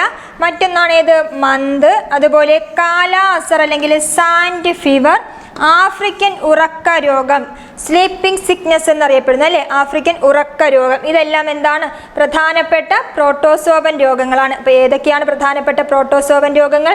മലമ്പനി അല്ലെങ്കിൽ മലേറിയ, മന്ത്, കാലാ അസർ അല്ലെങ്കിൽ സാൻഡ് ഫീവർ, അതുപോലെ ആഫ്രിക്കൻ ഉറക്ക രോഗം. ഇതെല്ലാം പ്രധാനപ്പെട്ട പ്രോട്ടോസോവൻ രോഗങ്ങളാണ്. ഇനി മലമ്പനി അല്ലെങ്കിൽ മലേറിയ, അതിൻ്റെ രോഗാണുവിൻ്റെ പേരെന്താണ്? പ്ലാസ്മോഡിയം. മലേറിയ രോഗത്തിൻ്റെ രോഗകാരിയുടെ പേരെന്താണ്? പ്ലാസ്മോഡിയം. അപ്പോൾ പ്രോട്ടോസോവയുടെ പേരാണെന്ത്? പ്ലാസ്മോഡിയം. അതുപോലെ ഈ മലമ്പനി രോഗവാഹകരാരാണെന്ന് ചോദിച്ചാൽ ആരാണ്? അനോഫിലസ് പെൺകൊതുകുകളാണ്. ഓർത്തു വയ്ക്കുക, മലമ്പനിയുടെ വാഹകർ ആരാണെന്ന് ചോദിച്ചാൽ അത് അനോഫിലസ് പെൺകൊതുകുകളാണ്. അപ്പോൾ ഈ 2 പോയിന്റുകൾ ഓർക്കുക. ഒന്ന്, രോഗാണുവിൻ്റെ പേര്, മലമ്പനിയുടെ രോഗാണുവിൻ്റെ പേരാണെങ്കിൽ അതെന്താണ്? പ്ലാസ്മോഡിയമാണ്. ഇനി അതിൻ്റെ വാഹകർ, അതിനെ പരത്തുന്നതാരാണ്? അത് അനോഫിലസ് പെൺകൊതുകുകളാണ്. ഈ പ്രോട്ടോസോവ എന്ന പദത്തിൻ്റെ അർത്ഥം എന്താണ്? അത് ആദ്യ ജീവി എന്നതാണ്. ഈ പ്രോട്ടോസോവ എന്ന പദത്തിൻ്റെ അർത്ഥം എന്താണ്? ആദ്യ ജീവി എന്നതാണ് പ്രോട്ടോസോവ എന്ന പദത്തിൻ്റെ അർത്ഥം. ഇനി നമ്മൾ പറഞ്ഞ ഈ മലമ്പനി രോഗത്തിൻ്റെ ആതിഥേയ ജീവി ഏതാണെന്ന് ചോദിച്ചാൽ ഏതാണ്? മനുഷ്യനാണ് അല്ലേ. അപ്പം മലമ്പനി രോഗത്തിൻ്റെ ആതിഥേയ ജീവി ഏതാണ്? മനുഷ്യനാണ്. അതുപോലെ ലോക മലേറിയ ദിനം എന്നാണ്, അത് ഏപ്രിൽ 25. ഓർത്തു വയ്ക്കുക, ലോക മലേറിയ ദിനം എന്നാണെന്ന് ചോദിച്ചാൽ അത് ഏപ്രിൽ 25. അപ്പോൾ ഇത്രയും കാര്യങ്ങളൊന്ന് ഓർത്തു വയ്ക്കുക. മലേറിയ അല്ലെങ്കിൽ മലമ്പനി എന്ന് പറയുന്നത് അതിൻ്റെ രോഗാണുവിൻ്റെ പേരാണ് പ്ലാസ്മോഡിയം. വാഹകരാരാണെന്ന് ചോദിച്ചാൽ അത് അനോഫിലസ് പെൺകൊതുകുകളാണ്. അതുപോലെ മലേറിയ ദിനം എന്നാണ് ഏപ്രിൽ 25. അതുപോലെ മലമ്പനി രോഗത്തിൻ്റെ ആതിഥേയ ജീവിയാണ് ആര്? മനുഷ്യർ. ഇനി വിറയലോട് കൂടിയ പനി, തലവേദന, വിയർപ്പ്, ഛർദി എന്നിവയാണ് മലമ്പനിയുടെ പ്രധാനപ്പെട്ട ലക്ഷണങ്ങൾ. വിറയലോടുകൂടിയ പനി, തലവേദന, വിയർപ്പ്, ഛർദി എന്നിവ മലമ്പനിയുടെ പ്രധാനപ്പെട്ട ലക്ഷണങ്ങളാണ്. ഇനി മറ്റൊരു പ്രോട്ടോസോവൻ രോഗമാണ് ഏത്? മന്ത്. ഈ മന്തിനെയാണ് നമ്മൾ എലിഫന്റിയാസിസ് അല്ലേ. എന്താണ് എലിഫന്റിയാസിസ് എന്നറിയപ്പെടുന്നത്? ഏതിനെയാണ്? മന്തിനെയാണ്. എലിഫന്റിയാസിസ് എന്നറിയപ്പെടുന്നത് മന്തിനെയാണ്. അതുപോലെ മന്ത് രോഗത്തിന് കാരണമാകുന്ന വിരകൾക്ക് എന്ത് പേരാണുള്ളത്? ഫൈലേറിയൻ വിരകൾ. എന്താണ്? ഫൈലേറിയൻ വിരകൾ. മന്ത് രോഗത്തിന് കാരണമാകുന്ന വിരകൾക്ക് പറയുന്ന പേരാണ് ഫൈലേറിയൻ വിരകൾ. ഈ ഫൈലേറിയൻ വിരകൾ കാരണമാകുന്നത് കൊണ്ട് തന്നെ മന്തിനെ നമ്മൾ എന്തെന്നും കൂടെ പറയാറുണ്ട്? ഫൈലേറിയാസിസ്. ഫൈലേറിയാസിസ് എന്നറിയപ്പെടുന്നതും ഏതിനെ തന്നെയാണ്? മന്തിനെയാണ്. അപ്പം മന്ത് രോഗത്തിന് കാരണമാകുന്നത് ഏത് പ്രോട്ടോസോവയാണ്? ഫൈലേറിയൻ വിരകളാണ്. അതുപോലെ ഈ മന്ത് രോഗത്തിന് വാഹക ജീവി എന്ന് ചോദിച്ചാൽ ഏതാണ്? അത് ക്യൂലെക്സ് കൊതുകുകളാണ്. അപ്പം മന്ത് രോഗം പകരുന്നത് ക്യൂലെക്സ് കൊതുകുകളിലൂടെയാണ്. അല്ലെങ്കിൽ മന്തിൻ്റെ വാഹകർ ആരാണ് എന്ന് ചോദിച്ചാൽ ആരാണ്? ക്യൂലെക്സ് ആണ്. അതേസമയം മലമ്പനിയുടെ വാഹകർ ആരായിരുന്നു? അനോഫിലസ് പെൺകൊതുകുകളായിരുന്നു. എന്നാൽ മന്തിൻ്റെ വാഹകർ ആരാണ്? ക്യൂലെക്സ് കൊതുകുകളാണ്. ഈ മന്ത് രോഗത്തിന് കാരണമാകുന്നത് നമ്മൾ പറഞ്ഞു പ്രോട്ടോസോവയാണ്. ഏത് പ്രോട്ടോസോവയാണ്? ഫൈലേറിയൻ വിരകളാണെന്ന് പറഞ്ഞു അല്ലേ. ഈ ഫൈലേറിയൻ വിരകളുടെ ശാസ്ത്രീയ നാമമാണ് എന്ത്? ഉച്ചറേറിയ ബാൻക്രോഫ്റ്റി. പഠിച്ചു വയ്ക്കുക, വളരെ ഇമ്പോർട്ടൻ്റ് ആണ്. മന്ത് രോഗത്തിന് കാരണമായ സൂക്ഷ്മാണു, അതായത് ആ പ്രോട്ടോസോവയെ നമ്മൾ പറഞ്ഞു ഫൈലേറിയൻ വിരകൾ എന്നാണ് പറഞ്ഞത്. ഈ ഫൈലേറിയൻ വിരകളുടെ ശാസ്ത്രീയ നാമമാണ് എന്ത്? ഉച്ചറേറിയ ബാൻക്രോഫ്റ്റി. പഠിച്ചു വയ്ക്കുക, പേരെന്താണ്? ഉച്ചറേറിയ ബാൻക്രോഫ്റ്റി. അപ്പോൾ ഫൈലേറിയൻ വിരകളുടെ ശാസ്ത്രീയ നാമം ചോദിച്ചാൽ അത് ഉച്ചറേറിയ ബാൻക്രോഫ്റ്റി എന്നതാണ്. ഈ ഫൈലേറിയൻ വിരകൾ അല്ലെങ്കിൽ മന്തിന് കാരണമാകുന്ന രോഗാണുക്കൾ അല്ലെങ്കിൽ ഈ മന്ത് രോഗം എവിടെയാണ് ബാധിക്കുന്നത് എന്ന് ചോദിച്ചാൽ അത് ലിംഫ് ഗ്രന്ഥികളെയാണ് ബാധിക്കുന്നത്, ലിംഫ് വ്യവസ്ഥയെയാണിത് ബാധിക്കുന്നത്. അപ്പോൾ ലിംഫ് വാഹികളിൽ വിരകൾ തങ്ങി നിൽക്കുന്നതിനാൽ ലിംഫിൻ്റെ പ്രവാഹം തടസ്സപ്പെടുത്തുകയും അതുപോലെ തന്നെ ലിംഫ് വാഹികൾ എന്ത് ചെയ്യുന്നു, വീങ്ങിപ്പോവുകയും ചെയ്യുന്നു. ഇതാണ് എന്തെന്ന് പറയുന്നത്, മന്ത് എന്ന പേരിൽ അറിയപ്പെടുന്നത്. നമുക്കറിയാം കാലെല്ലാം വീങ്ങി നിൽക്കുന്നൊരവസ്ഥയല്ലേ മന്ത് എന്ന് പറയുന്നത്. അതായത് ഇത് ലിംഫ് വാഹികളെയാണ് അറ്റാക്ക് ചെയ്യുന്നത്, അവിടെ വന്ന് നിന്നിട്ട് ലിംഫിൻ്റെ ഒഴുക്കിനെ തടസ്സപ്പെടുത്തുന്നു, അതുപോലെ തന്നെ ലിംഫ് വാഹികൾ വീങ്ങുകയും ചെയ്യുന്നു. ഈ ഒരു അവസ്ഥയ്ക്ക് പറയുന്ന പേരാണ് മന്ത് എന്ന് പറയുന്നത്. അതുകൊണ്ട് തന്നെയാണ് ഈ ലിംഫ് വാഹികളിൽ വീങ്ങി വരുമ്പോൾ കാലെന്ത് ചെയ്യുന്നുണ്ട്, ആനയുടെ കാല് പോലെ ആകുന്നുണ്ട്. അതുകൊണ്ട് തന്നെയാണ് ഈ മന്തിനെ എന്ത് പേരിലും കൂടി അറിയപ്പെടുന്നത്, എലിഫന്റിയാസിസ് അല്ലെ. എന്തെന്നറിയപ്പെടുന്നു, എലിഫന്റിയാസിസ് എന്നറിയപ്പെടുന്നതും ഏതിനെ തന്നെയാണ്, മന്തിനെയാണ്. എലിഫന്റിയാസിസ് എന്നറിയപ്പെടുന്നതും ഏതിനെയാണ്, മന്തിനെയാണ്. ഇപ്പോൾ ഫൈലേറിയാസിസ് എന്നും എലിഫന്റിയാസിസ് എന്നും അറിയപ്പെടുന്നത് ഏതിനെയാണ്, മന്തിനെ തന്നെയാണ്. അപ്പോൾ ഇത്രയും നേരം നമ്മൾ പറഞ്ഞത് പ്രധാനപ്പെട്ട രോഗാണുക്കൾ കൊണ്ടുണ്ടാകുന്ന രോഗങ്ങളായിരുന്നു അല്ലേ. ബാക്ടീരിയ, വൈറസ്, ഫംഗസ്, പ്രോട്ടോസോവ തുടങ്ങിയ രോഗാണുക്കൾ കൊണ്ടുണ്ടാകുന്ന രോഗങ്ങളാണ് നമ്മൾ ഇത്രയും നേരം പറഞ്ഞത്. എന്നാൽ ഇനി രോഗാണുക്കൾ ഇല്ലാതെയും രോഗങ്ങൾ ഉണ്ടാകുന്നുണ്ട്. ആ രോഗങ്ങൾ ഏതൊക്കെയാണ്, അവയ്ക്ക് പല പേരുകളുണ്ട്. അതിനെ പല പല രോഗങ്ങളെയും നമ്മൾ പലതായിട്ട് ക്ലാസിഫൈ ചെയ്തിട്ടുമുണ്ട്. അപ്പോൾ അങ്ങനെയുള്ള കാര്യങ്ങളാണ് നമ്മൾ ഇനി നോക്കുന്നത്. രോഗാണുക്കൾ ഇല്ലാതെയും രോഗങ്ങൾ. ശ്രദ്ധിക്കുക, ഏതൊക്കെയാണ് രോഗാണുക്കൾ ഇല്ലാതെ ഉണ്ടാകുന്ന രോഗങ്ങൾ എന്ന് വെച്ചാൽ, ഒന്ന് ജീവിതശൈലി രോഗങ്ങൾ. നമ്മുടെ തെറ്റായ ജീവിത ക്രമത്തിൻ്റെ ഫലമായിട്ടുണ്ടാകുന്ന രോഗങ്ങൾക്ക് പറയുന്ന പേരാണ് ജീവിതശൈലി രോഗങ്ങൾ എന്നറിയപ്പെടുന്നത്.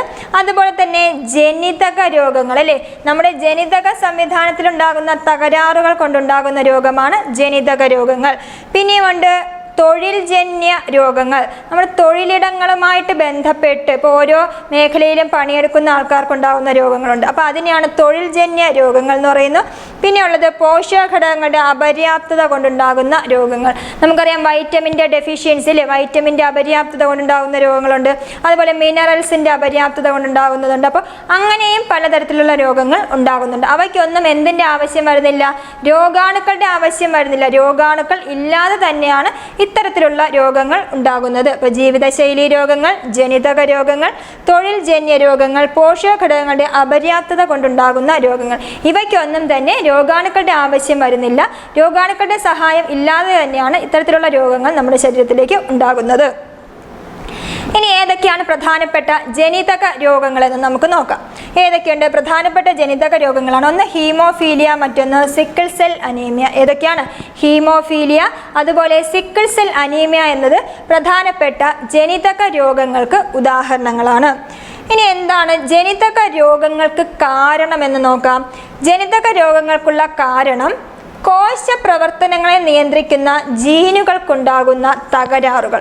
അതായത് നമുക്കറിയാം നമ്മുടെ കോശങ്ങളിലെല്ലാം അതിൻ്റെയൊക്കെ പ്രവർത്തനങ്ങളെ നിയന്ത്രിക്കുന്നത് ആരാണ്? ജീനുകളാണ് അല്ലേ. അപ്പോൾ ഈ ജീനുകളിൽ എന്തെങ്കിലും തകരാറുകൾ സംഭവിക്കുന്നത് കൊണ്ടുണ്ടാകുന്ന രോഗങ്ങൾക്കാണ് നമ്മൾ ജനിതക രോഗങ്ങൾ എന്ന പേരിൽ അറിയപ്പെടുന്നത്. ഈ ജനിതക രോഗങ്ങൾക്ക് പരിപൂർണ ചികിത്സ നിലവിലില്ല. അപ്പോൾ ജനിതക രോഗങ്ങൾ എന്ന് പറയുമ്പോൾ എന്തെങ്കിലും ജീനിന് ഉണ്ടാകുന്ന ഡിഫക്റ്റ്, അപ്പോൾ ജീനിൽ എന്തെങ്കിലും തകരാറുകൾ സംഭവിക്കുകയാണെങ്കിൽ അങ്ങനെയുള്ളവയ്ക്കാണ് എന്ത് പറയുന്നത്? ജനിതക രോഗങ്ങൾ എന്ന പേരിൽ അറിയപ്പെടുന്നത്. അപ്പോൾ നമ്മൾ പറഞ്ഞു പ്രധാനപ്പെട്ട ജനിതക രോഗങ്ങളാണ് ഒന്ന് ഹീമോഫീലിയ ഉണ്ട്, മറ്റൊന്ന് സിക്കിൾ സെൽ അനീമിയ ഉണ്ട്. ഇനി ഹീമോഫീലിയ എന്താണെന്ന് നോക്കാം.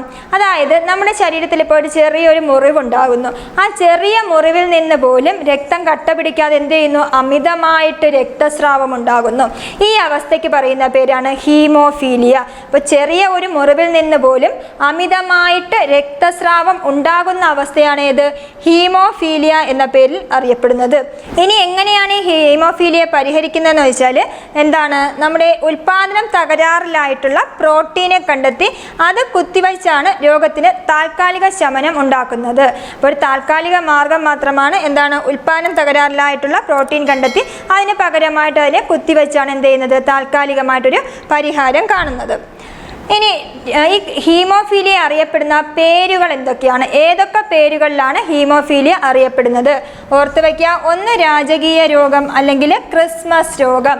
രാജകീയ രോഗം അല്ലെങ്കിൽ ക്രിസ്മസ് രോഗം എന്നിങ്ങനെ അറിയപ്പെടുന്നത് ഏതാണ്? ഹീമോഫീലിയാണ്. രാജകീയ രോഗം അല്ലെങ്കിൽ ക്രിസ്മസ് രോഗം എന്നീ പേരുകളിൽ അറിയപ്പെടുന്ന ഏതാണ്? ഹീമോഫീലിയാണ്. അതുപോലെ ലോക ഹീമോഫീലിയ ദിനം എന്നാണെന്ന് ചോദിച്ചാൽ അത് ഏപ്രിൽ 17 ലോക ഹീമോഫീലിയ ദിനം. പ്രീവിയസ് ക്വസ്റ്റ്യൻ ആണ്, ഇത് രണ്ടും പ്രീവിയസ് ആണ്, ഓർത്തോളുക. ലോക ഹീമോഫീലിയ ദിനം എന്നാണ് ഏപ്രിൽ 17. രാജകീയ രോഗം, ക്രിസ്മസ് രോഗം എന്നീ പേരുകളിൽ അറിയപ്പെടുന്നതും ഏതിനെ തന്നെയാണ്? ഹീമോഫീലിയാണ്. ഇനി അടുത്തൊരു ജനിതക രോഗമാണ് സിക്കിൾ സെൽ അനീമിയ. എന്താണ് സിക്കിൾ സെൽ അനീമിയ? ഈ ജീനുകളിലെ വൈകല്യം രക്തത്തിലെ ഹീമോഗ്ലോബിൻ്റെ നിർമ്മാണ ഘടകങ്ങളായിട്ടുള്ള അമിനോ ആസിഡുകളുടെ ക്രമീകരണത്തിലും വൈകല്യങ്ങൾ ഉണ്ടാക്കുന്നുണ്ട്. അപ്പോൾ നമുക്കറിയാം ജനിതക രോഗം, അപ്പോൾ എന്തായിരിക്കും? ജീനുകളിൽ എന്തെങ്കിലും വൈകല്യം ഉണ്ടാകുന്നത് അല്ലേ? അപ്പോൾ ഈ വൈകല്യം എന്ന് പറയുന്നത് നമ്മുടെ രക്തത്തിലുള്ള ഒരു വർണ്ണവസ്തു, രക്തത്തിന് നിറം നൽകുന്ന വർണ്ണവസ്തുവാണ് ആര്? ഹീമോഗ്ലോബിൻ. ഈ ഹീമോഗ്ലോബിൻ്റെ നിർമ്മാണ ഘടകങ്ങളായിട്ടുള്ള അമിനോ ആസിഡുകളുടെ ക്രമീകരണത്തിലും എന്തുണ്ടാക്കുന്നുണ്ട്? വൈകല്യങ്ങൾ ഉണ്ടാക്കുന്നുണ്ട്. ഇതിൻ്റെ ഫലമായി ഹീമോഗ്ലോബിൻ്റെ ഘടനയിൽ മാറ്റം സംഭവിക്കുന്നു. അപ്പോൾ ഹീമോഗ്ലോബിൻ്റെ ഘടനയിൽ മാറ്റം സംഭവിക്കുന്നു, അതായത് അമിനോ ആസിഡിൻ്റെ ഘടനയിൽ അവിടെ ഉണ്ടാകുന്ന അമിനോ ആസിഡുകളിൽ വ്യത്യാസം സംഭവിക്കുകയും അതിൻ്റെ ഓക്സിജൻ സംവഹന ശേഷി കുറയുകയും ചെയ്യുന്നു. അപ്പോൾ ഓക്സിജൻ്റെ സംവഹന ശേഷി കുറയുകയും ചെയ്യുന്നുണ്ട്. ഈ അവസ്ഥയ്ക്ക് പറയുന്ന പേരാണ് സിക്കിൾ സെൽ അനീമിയ അല്ലെങ്കിൽ അരിവാൾ രോഗം എന്ന പേരിൽ അറിയപ്പെടുന്നത്. അപ്പോൾ ഓർത്ത് വയ്ക്കുക, ഓക്സിജൻ്റെ സംവഹന ശേഷി കുറയുന്നു. എന്തുകൊണ്ടാണ്? നമ്മുടെ ഹീമോഗ്ലോബിൻ്റെ ഘടനയിൽ വ്യത്യാസം വരുന്നത് കൊണ്ടാണ് അങ്ങനെ സംഭവിക്കുന്നത്. അതിൻ്റെ ഫലമായിട്ടുണ്ടാകുന്ന അവസ്ഥയാണ് ഏത്? സിക്കിൾ സെൽ അനീമിയ അല്ലെങ്കിൽ അരിവാൾ രോഗമെന്ന് അറിയപ്പെടുന്നത്. ഇനി അരുണരക്താണുക്കളിലെ ഹീമോഗ്ലോബിൻ്റെ ഘടനയിൽ വ്യത്യാസം വരികയും ഈ ഒരു അരുണരക്താണുക്കൾ എന്തായിട്ട് മാറുകയും ചെയ്യുന്നു? അരിവാൾ പോലെ വളയുകയും ചെയ്യുന്നു. ഈ അവസ്ഥയാണ് എന്ത്? Sickle cell anaemia. അതായത് നമ്മുടെ അരുണരക്താണുക്കളിൽ ഉണ്ടായിരുന്ന ഹീമോഗ്ലോബിൻ എന്തായിരുന്നു? ഒരു ഡിസ്ക് ഷേപ്പായിട്ടാണ് ഇരുന്നത് അല്ലേ? എന്നാൽ ഇത് എന്താവുന്നു? സിക്കിൾ സെൽ അനീമിയ വരുമ്പോൾ എന്താണ്? ഒരു അരിവാളിൻ്റെ രൂപത്തിലേക്ക് അത് മാറുകയും ചെയ്യുന്നുണ്ട്. ഈ ഒരു അവസ്ഥയ്ക്ക് പറയുന്ന പേരാണ് എന്ത്? സിക്കിൾ സെൽ അനീമിയ എന്ന പേരിൽ അറിയപ്പെടുന്നത്. അപ്പോൾ അരുണരക്താണുക്കളിലെ ഹീമോഗ്ലോബിൻ്റെ ഘടനയിൽ വ്യത്യാസം വരികയും അരിവാൾ പോലെ വളയുകയും ചെയ്യുന്ന അവസ്ഥയാണ് ഏത്? Sickle cell anaemia. ഇനി അരുണരക്താണുക്കളുടെ ഓക്സിജൻ വാഹകശേഷി കുറയുകയും അരിവാൾ രൂപത്തിലായിട്ടുള്ള രക്തകോശങ്ങൾ രക്തക്കുഴലുകളിൽ തങ്ങി നിന്ന് രക്തപ്രവാഹത്തെ തടയുകയും ചെയ്യുന്നുണ്ട്. നമുക്കറിയാം രക്തക്കുഴലുകളിലൂടെ രക്തകോശങ്ങളുണ്ടല്ലേ, അപ്പോൾ എന്താണ്? ഓക്സിജനൊക്കെ എന്താണ് സംഭാവന ചെയ്യുകയായിരുന്നു. അപ്പോൾ ഇതിനകത്തേക്ക് ഈ പറയുന്ന ഇതിലൂടെ എന്താണ്? രക്തം സംഭാവന ചെയ്യുന്ന അല്ലെങ്കിൽ ഓക്സിജൻ സംഭാവന ചെയ്തുകൊണ്ടിരിക്കുകയായിരുന്നു. അപ്പോഴേക്കും എന്ത് ചെയ്തു? ഇവിടെ വന്ന് ഈ രക്തകോശങ്ങൾ അരിവാൾ പോലെ വന്നിട്ട് എന്ത് ചെയ്യുന്നു? അതിൻ്റെ ഒഴുക്കിനെ, അപ്പോൾ ഈ ഒരു ഭാഗത്തിലൂടെ അതിന് കയറിപ്പോകാൻ സാധിക്കുന്നില്ല, അതിൻ്റെ ഒഴുക്കിനെ തടയുകയാണ് ചെയ്യുന്നത്. ഇതാണ് എന്തിന് കാരണമായിട്ട് വരുന്നത്? സിക്കിൾ സെൽ അനീമിയയ്ക്ക് പ്രധാനപ്പെട്ട കാരണമായി വരുന്നത്. ഇനി സിക്കിൾ സെൽ അനീമിയ രോഗം റിപ്പോർട്ട് ചെയ്ത കേരളത്തിലെ ജില്ല ഏതാണ്? ആദ്യമായി റിപ്പോർട്ട് ചെയ്തത് വയനാട് ജില്ലയിലാണ്. സിക്കിൾ സെൽ അനീമിയ എന്ന രോഗം വയനാട്ടിലെ ആദിവാസികൾക്കിടയിലാണ് ആദ്യമായിട്ട് റിപ്പോർട്ട് ചെയ്തത്. ഇനി മറ്റൊരു അവസ്ഥയാണ് ക്യാൻസർ. എന്താണ് ക്യാൻസർ എന്ന് പറയുന്നത്? അതായത് നമ്മുടെ ശരീരത്തിലെ എല്ലാ കോശങ്ങളും വിഭജനം സംഭവിക്കാറുണ്ട് അല്ലെ? കോശങ്ങൾ വിഭജിക്കാറുണ്ട്. എന്നാൽ അനിയന്ത്രിതമായിട്ടുള്ള കോശ വിഭജനം ഉണ്ടാകുന്നുവെങ്കിൽ അതാണ് എന്തിലേക്കുള്ള കാരണമായിട്ട് പറയുന്നത്? ക്യാൻസറിനുള്ള കാരണം. അതായത് അനിയന്ത്രിതമായിട്ടുള്ള കോശ വിഭജനം വഴി കോശങ്ങൾ പെരുകി ഇതര കലകളിലേക്ക് വ്യാപിക്കുന്ന രോഗാവസ്ഥയാണ് എന്തെന്നറിയപ്പെടുന്നത്? ക്യാൻസർ എന്ന പേരിൽ അറിയപ്പെടുന്നത്. സാധാരണ ഒരു കോശം വിഭജിച്ച് 2 കോശങ്ങളായിട്ട് മാറാറുണ്ട്. എന്നാൽ ഈ കോശങ്ങൾ എന്ത് ചെയ്യുന്നുണ്ട്? അനിയന്ത്രിതമായിട്ട് വിഭജിച്ച് വരുന്നുണ്ട്. അപ്പോൾ അതിൻ്റെ ഫലമായിട്ട് എന്ത് ചെയ്യുന്നു? കോശങ്ങളുടെ എണ്ണം അമിതമായിട്ട് കൂടുന്നുണ്ട്. ഇത് മറ്റുള്ള കലകളിലേക്കൊക്കെ വ്യാപിച്ചു വരുന്നു. അപ്പോൾ ഇതിനെയാണ് എന്തെന്നറിയപ്പെടുന്നത്? ക്യാൻസർ എന്ന പേരിൽ അറിയപ്പെടുന്നത്. ഈ കോശ വിഭജന പ്രക്രിയയിലെ നിയന്ത്രണ സംവിധാനങ്ങൾ തകരാറിലാകുന്നതോടുകൂടി സാധാരണ കോശങ്ങൾ എന്തായിട്ട് മാറുന്നുണ്ട്? ക്യാൻസർ കോശങ്ങളായിട്ട് മാറുന്നു. അപ്പോൾ സാധാരണയായിട്ട് ഒരു സെൽ ഡിവിഷൻ നടക്കുന്നു അല്ലേ? അതിൽ ഈ പറയുന്ന സാധാരണ കോശങ്ങൾ തന്നെ ചില സമയങ്ങളിൽ ക്യാൻസർ കോശങ്ങളായിട്ട് വരാറുണ്ട്. എപ്പോഴാണ്? അതിൻ്റെ നിയന്ത്രണ സംവിധാനങ്ങൾ തകരാറിലാവുന്നു. കോശ വിഭജന പ്രക്രിയയിലെ നിയന്ത്രണ സംവിധാനങ്ങൾ തകരാറിലാവുന്നതോടുകൂടി സാധാരണ കോശങ്ങളും എന്തായിട്ട് മാറുന്നുണ്ട്? ക്യാൻസർ കോശങ്ങളായിട്ട് മാറുന്നുണ്ട്. ഇനി ശ്രദ്ധിക്കുക, ക്യാൻസർ ഉണ്ടാകുന്നതിനുള്ള കാരണങ്ങൾ എന്തൊക്കെയാണ്? എന്തൊക്കെ കാരണങ്ങൾ കൊണ്ടാണ് ക്യാൻസർ ഉണ്ടാകുന്നത്?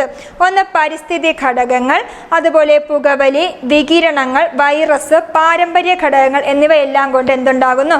ക്യാൻസർ ഉണ്ടാകുന്നു. അപ്പോൾ ക്യാൻസറിനുള്ള കാരണം എന്ന് പറയുന്ന ഒരൊറ്റ കാരണമല്ല, പല കാരണങ്ങൾ കൊണ്ടുണ്ടാവാം. പുകവലി, മദ്യപാനം, അതുപോലെ വികിരണങ്ങൾ, പരിസ്ഥിതി ഘടകങ്ങൾ. വികിരണങ്ങൾ എന്ന് പറയുന്നത് എന്താണ്? അൾട്രാ വയലറ്റ് രശ്മികളൊക്കെ ഉണ്ടല്ലോ, അപ്പോൾ അതുപോലെ തന്നെ എക്സ്റേസ് തുടങ്ങിയവയൊക്കെ എന്താണ്? ക്യാൻസറിനുള്ള പ്രധാനപ്പെട്ട കാരണങ്ങളാണ്. അതുപോലെ പരിസ്ഥിതി ഘടകങ്ങൾ ഉണ്ടാവുന്നുണ്ട്. പിന്നെ പാരമ്പര്യ ഘടകങ്ങൾ, പാരമ്പര്യമായിട്ടും ക്യാൻസർ വരാനുള്ള സാധ്യതയുണ്ട്. അപ്പോൾ ഇതെല്ലാം ക്യാൻസറിനുള്ള പ്രധാനപ്പെട്ട കാരണങ്ങളാണ്.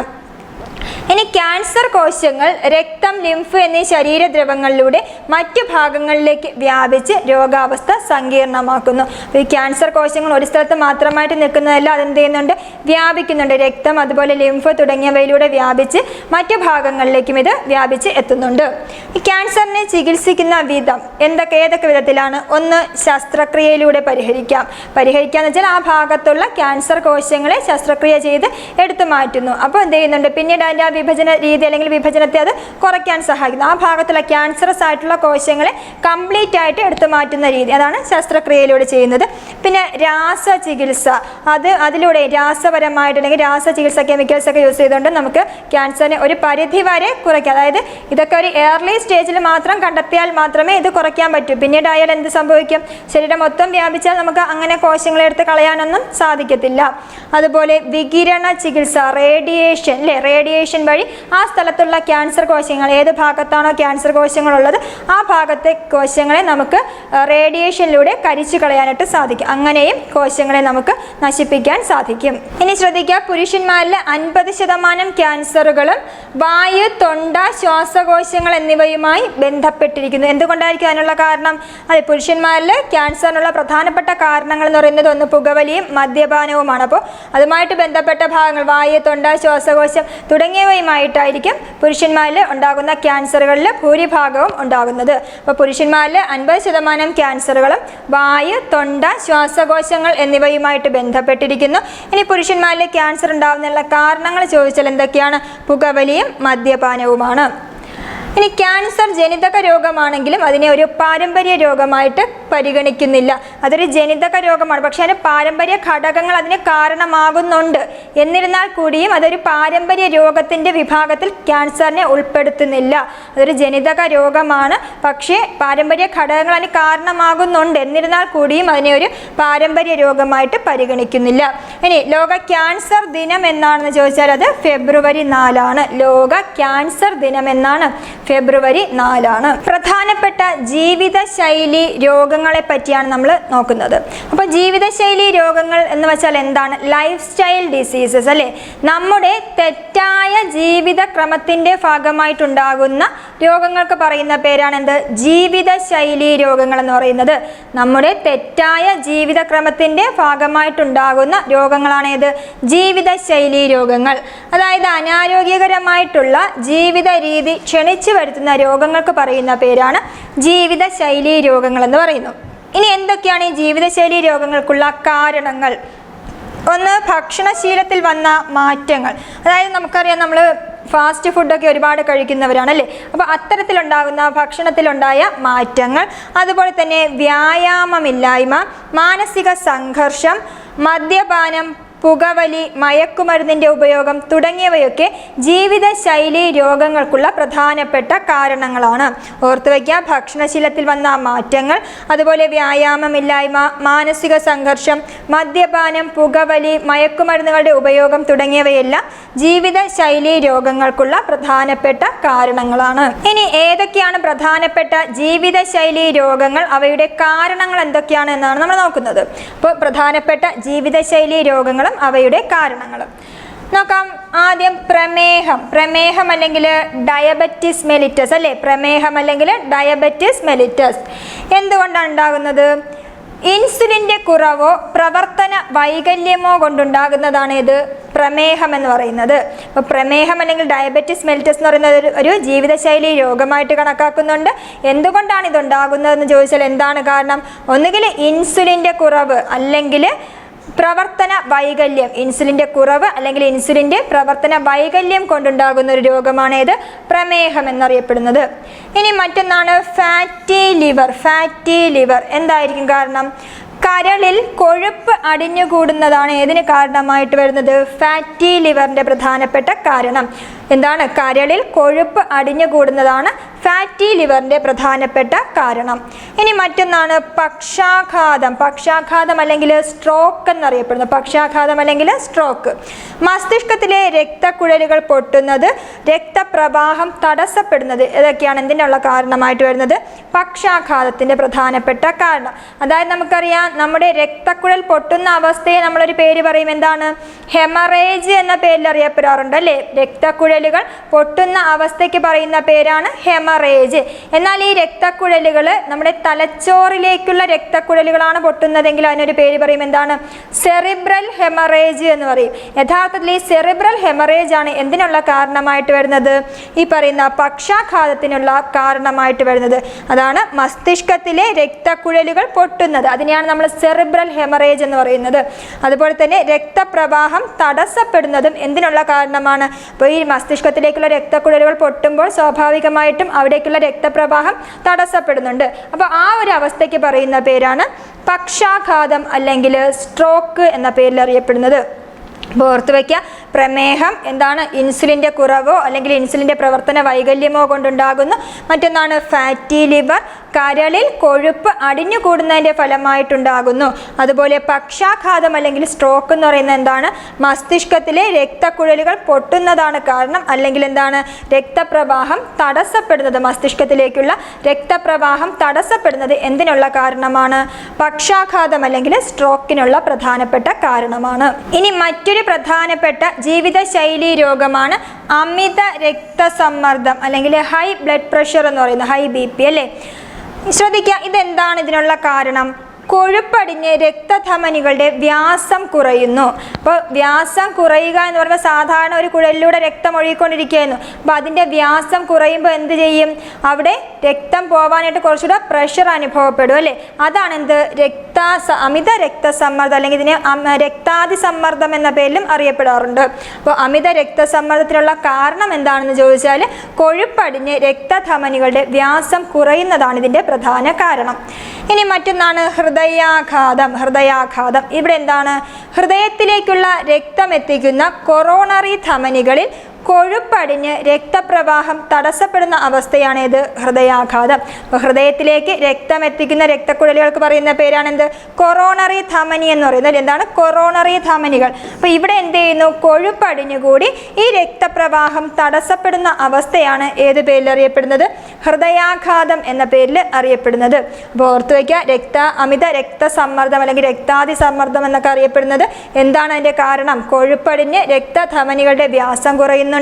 അതുപോലെ ഹൃദയാഘാതം എന്ന് പറയുന്നത് കൊറോണറി ധമനികളിൽ കൊഴുപ്പടിഞ്ഞ് അതിൻ്റെ രക്തത്തിൻ്റെ ഒഴുക്കിനെ തടസ്സപ്പെടുത്തുന്നു. അപ്പോൾ ഇതും എന്ത് തന്നെയാണ്? ജീവിതശൈലി കൊണ്ടുണ്ടാകുന്ന രോഗമാണ്. അടുത്തത് പുകവലി മൂലമുണ്ടാകുന്ന ആരോഗ്യ പ്രശ്നങ്ങൾ എന്തൊക്കെയാണ്? അപ്പോൾ പുകവലി കൊണ്ട് ഒരുപാട് ആരോഗ്യ പ്രശ്നങ്ങൾ ഉണ്ടാകുന്നുണ്ട്. ഏതൊക്കെയാണ്?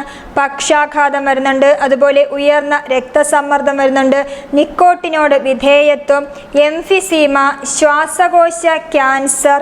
ഈ എംഫിസീമയൊക്കെ എന്തിനെ തന്നെയാണ് ബാധിക്കുന്നത്? നമ്മുടെ ശ്വാസകോശത്തെ തന്നെയാണ് ബാധിക്കുന്നത് അല്ലേ? എംഫിസീമ, അതുപോലെ ശ്വാസകോശ ക്യാൻസർ, ബ്രോങ്കൈറ്റിസ്, ധമനികളുടെ ഇലാസ്റ്റികത നഷ്ടപ്പെടൽ, അതുപോലെ ഹൃദയത്തിൻ്റെ പ്രവർത്തനക്ഷമത കുറയൽ. ഇതൊക്കെ എന്തുകൊണ്ടുണ്ടാകുന്നതാണ്? പുകവലി കൊണ്ടുണ്ടാകുന്ന പ്രധാനപ്പെട്ട ആരോഗ്യ പ്രശ്നങ്ങളാണ്. എന്തൊക്കെയാണ്? ഒരിക്കൽ കൂടെ ഓർത്തു വയ്ക്കുക. പക്ഷാഘാതം, അതുപോലെ ഉയർന്ന രക്തസമ്മർദ്ദം, നിക്കോട്ടിനോട് വിധേയത്വം, എംഫിസീമ, ശ്വാസകോശ ക്യാൻസർ, ബ്രോങ്കൈറ്റിസ്, ധമനികളുടെ ഇലാസ്റ്റികത നഷ്ടമാവൽ, അതുപോലെ ഹൃദയത്തിൻ്റെ പ്രവർത്തനക്ഷമത കുറയൽ. ഇതെല്ലാം തന്നെ പുകവലി കൊണ്ടുണ്ടാകുന്ന പ്രധാനപ്പെട്ട ആരോഗ്യ പ്രശ്നങ്ങളാണ്. ഇനി ശ്രദ്ധിക്കുക, തൊഴിൽ ജന്യ രോഗങ്ങൾ. മറ്റൊരു പ്രധാനപ്പെട്ട വിഭാഗമാണ് തൊഴിൽ ജന്യ രോഗങ്ങൾ. എന്താണ് ഈ തൊഴിൽ ജന്യ രോഗങ്ങൾ എന്ന് പറയുന്നത്? അതായത് നമ്മൾ ജോലി ചെയ്യുന്ന സ്ഥലങ്ങളുമായി ബന്ധപ്പെട്ട് അവിടെ നിന്ന് ഏതെങ്കിലും കെമിക്കൽസോ അല്ലെങ്കിൽ അങ്ങനെ ഏതെങ്കിലും ഒരു സാഹചര്യവുമായിട്ട് ബന്ധപ്പെട്ട് പ്രവർത്തിക്കുന്ന ഒരാൾക്ക് ഉണ്ടാകാൻ സാധ്യതയുള്ള രോഗാവസ്ഥകൾക്ക് പറയുന്ന പേരാണ് തൊഴിൽ ജന്യ രോഗങ്ങൾ എന്ന് അറിയപ്പെടുന്നത്. തൊഴിലിടങ്ങളിലെ സാഹചര്യവുമായി ബന്ധപ്പെട്ടുണ്ടാകുന്ന രോഗങ്ങളാണ് ഏത്? തൊഴിൽ ജന്യ രോഗങ്ങൾ. ഇതിൽ ഒരു പ്രധാനപ്പെട്ട ഒരെണ്ണം ഉണ്ട്, എന്താണ്?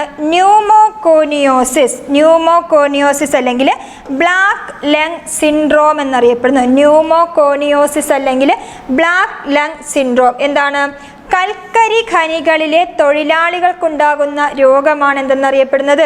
ന്യൂമോകോണിയോസിസ് എന്നറിയപ്പെടുന്നത്. ഓർത്തു വയ്ക്കുക, കൽക്കരി ഖനികളിലെ തൊഴിലാളികൾക്കുണ്ടാകുന്ന രോഗമാണ് ഇത് ന്യൂമോകോണിയോസിസ് അല്ലെങ്കിൽ ബ്ലാക്ക് ലങ് സിൻഡ്രോം എന്ന പേരിൽ അറിയപ്പെടുന്നത്. അതുപോലെ എന്താണ് സിലിക്കോസിസ്? സിലിക്കോസിസ് എന്ന് പറയുന്നതും എന്ത് തന്നെയാണ്? ഒരു തൊഴിൽ ജന്യ രോഗത്തിന് ഉദാഹരണമാണ് സിലിക്കോസിസ്. അപ്പം മറ്റൊരു തൊഴിൽ ജന്യ രോഗമാണ് ഏത്? സിലിക്കോസിസ് എന്ന് പറയുന്നത്. അത് എങ്ങനെയുള്ളവർക്ക് ഉണ്ടാകുന്നതാണെന്ന് ചോദിച്ചാൽ സ്വർണം, ടിൻ, മൈക്ക ഖനികളിലെ തൊഴിലാളികൾക്കും അതുപോലെ ക്വാറി, മൺപാത്ര നിർമ്മാണം, സിറാമിക്സ് എന്നിവയുമായി ബന്ധപ്പെട്ട ജോലികൾ ചെയ്യുന്നവർക്കും ഉണ്ടാകുന്ന രോഗമാണ് ഏത്? സിലിക്കോസിസ്. ഓർത്തു വയ്ക്കുക, ഒന്നുകിൽ ഖനികളിൽ പ്രവർത്തിക്കുന്ന ആളുകൾക്ക് അല്ലെങ്കിൽ ക്വാറി, മൺപാത്ര നിർമ്മാണം, സിറാമിക്സ് എന്നിവയുമായി ബന്ധപ്പെട്ട് പ്രവർത്തിക്കുന്ന ആളുകൾക്കുണ്ടാകുന്ന രോഗമാണ് ഏത്? സിലിക്കോസിസ് എന്ന പേരിൽ അറിയപ്പെടുന്നത്. അപ്പോൾ കൽക്കരി ഖനിയുമായിട്ട് ബന്ധപ്പെട്ടാണെങ്കിൽ ഏതാണ്? ന്യൂമോകോണിയോസിസ് ആണ്. ഇനി ടിൻ, സ്വർണം, അതുപോലെ മൈക്ക എന്നീ ഖനികളിലെ തൊഴിലാളികൾക്ക് അതുപോലെ ക്വാറി മേഖലയിലൊക്കെ പണിയെടുക്കുന്നവർക്കുണ്ടാകുന്ന രോഗമാണ് ഏത്? സിലിക്കോസിസ്. ഈ സിലിക്കോസിസും എന്തിനെ തന്നെയാണ് ബാധിക്കുന്നത്? ശ്വാസകോശത്തെ ബാധിക്കുന്ന ഒരു രോഗം തന്നെയാണ് ഏത്? സിലിക്കോസിസ് എന്ന് പറയുന്നത്.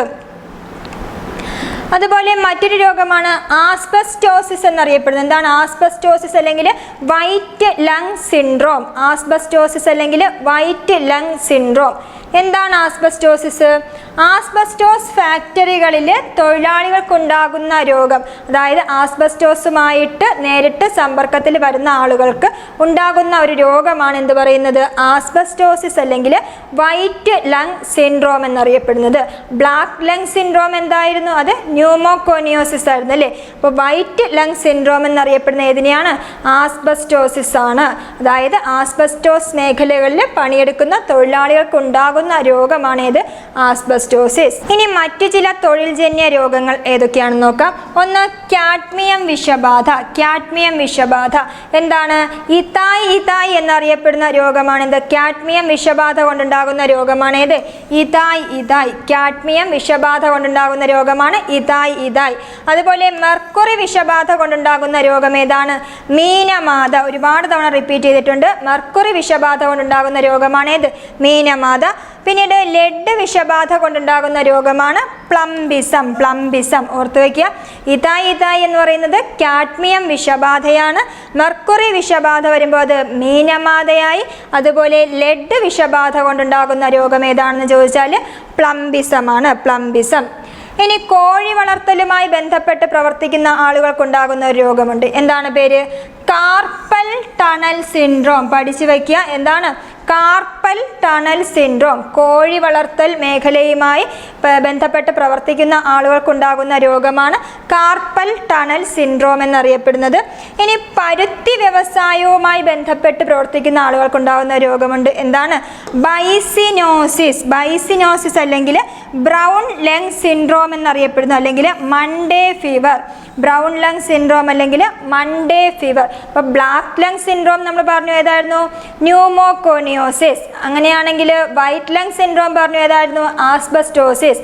അങ്ങനെയാണെങ്കിൽ ഇവിടെ ശ്രദ്ധിക്കുക, ബ്രൗൺ ലങ് സിൻഡ്രോം എന്ന് പറയുന്നത് ഏതാണ്? ബൈസിനോസിസ്. എന്താണ് ബൈസിനോസിസ്? പരുത്തി വ്യവസായവുമായി ബന്ധപ്പെട്ട് പ്രവർത്തിക്കുന്ന ആളുകൾക്കുണ്ടാകുന്ന രോഗമാണ് ഏത്? ബൈസിനോസിസ് എന്ന് പറയുന്നത്. കോഴി വളർത്തലുമായി ബന്ധപ്പെട്ട് പ്രവർത്തിക്കുന്ന ആളുകൾക്കുണ്ടാകുന്ന രോഗമാണ് കാർപ്പൽ ടണൽ സിൻഡ്രോം. ഇനി നോക്കാൻ പോകുന്നത് പ്രധാനപ്പെട്ട ജന്തുരോഗങ്ങൾ ഏതൊക്കെയാണെന്നാണ്. പ്രധാനപ്പെട്ട ജന്തുരോഗങ്ങൾ, അവയ്ക്ക് കാരണമാകുന്ന രോഗാണുക്കൾ നോക്കാം. ആന്ത്രാക്സ് നമ്മൾ പറഞ്ഞു അല്ലേ? ബാസിലസ് ആന്ത്രാസിസ് എന്നതാണ് അതിൻ്റെ രോഗകാരി പറഞ്ഞു. അപ്പോൾ എന്താണ് രോഗകാരി? ബാക്ടീരിയ ആണ് അതിൻ്റെ രോഗകാരി. ആന്ത്രാക്സിൻ്റെ രോഗകാരിയാണിത് ബാക്ടീരിയ. അതുപോലെ അകിട് വീക്കം അല്ലെങ്കിൽ ഇൻഫ്ലമേഷൻ ഓഫ് അഡർ, അതിൻ്റെയും രോഗകാരി എന്ത് തന്നെയാണ്? ബാക്ടീരിയ തന്നെയാണ്. ഇനി കുളമ്പ് രോഗത്തിൻ്റെ രോഗകാരി നമ്മൾ പറഞ്ഞു എന്താണ്? വൈറസ് ആണ് അല്ലേ? ഏത് വൈറസാണ് കുളമ്പ് രോഗത്തിന് കാരണമാകുന്നത്? പിക്കോർണ വൈറസ് എന്ന് പറഞ്ഞു അല്ലേ? പിക്കോർണ വൈറസ്. അപ്പോൾ കുളമ്പ് രോഗത്തിൻ്റെ രോഗകാരി രോഗകാരി ഏതാണ്? വൈറസ് ആണ്. അതുപോലെ ബ്ലൂ ടങ് രോഗത്തിന് കാരണമാകുന്നത് ഏതാണ്? വൈറസ് ആണ്. അപ്പോൾ ഓർത്തു വയ്ക്കുക, പ്രധാനപ്പെട്ട ജന്തു രോഗങ്ങളാണ്. ഒന്ന് ആന്ത്രാക്സ്, കാരണമാകുന്നത് ബാക്ടീരിയയാണ്. അകിട് വീക്കം കാരണമാകുന്നത് ബാക്ടീരിയയാണ്. അതുപോലെ കുളമ്പ് രോഗത്തിന് കാരണമാകുന്നത് വൈറസ് ആണ്. ബ്ലൂ ടങ് രോഗത്തിന് കാരണമാകുന്നത് ഏത് തന്നെയാണ്? വൈറസ് ആണ്.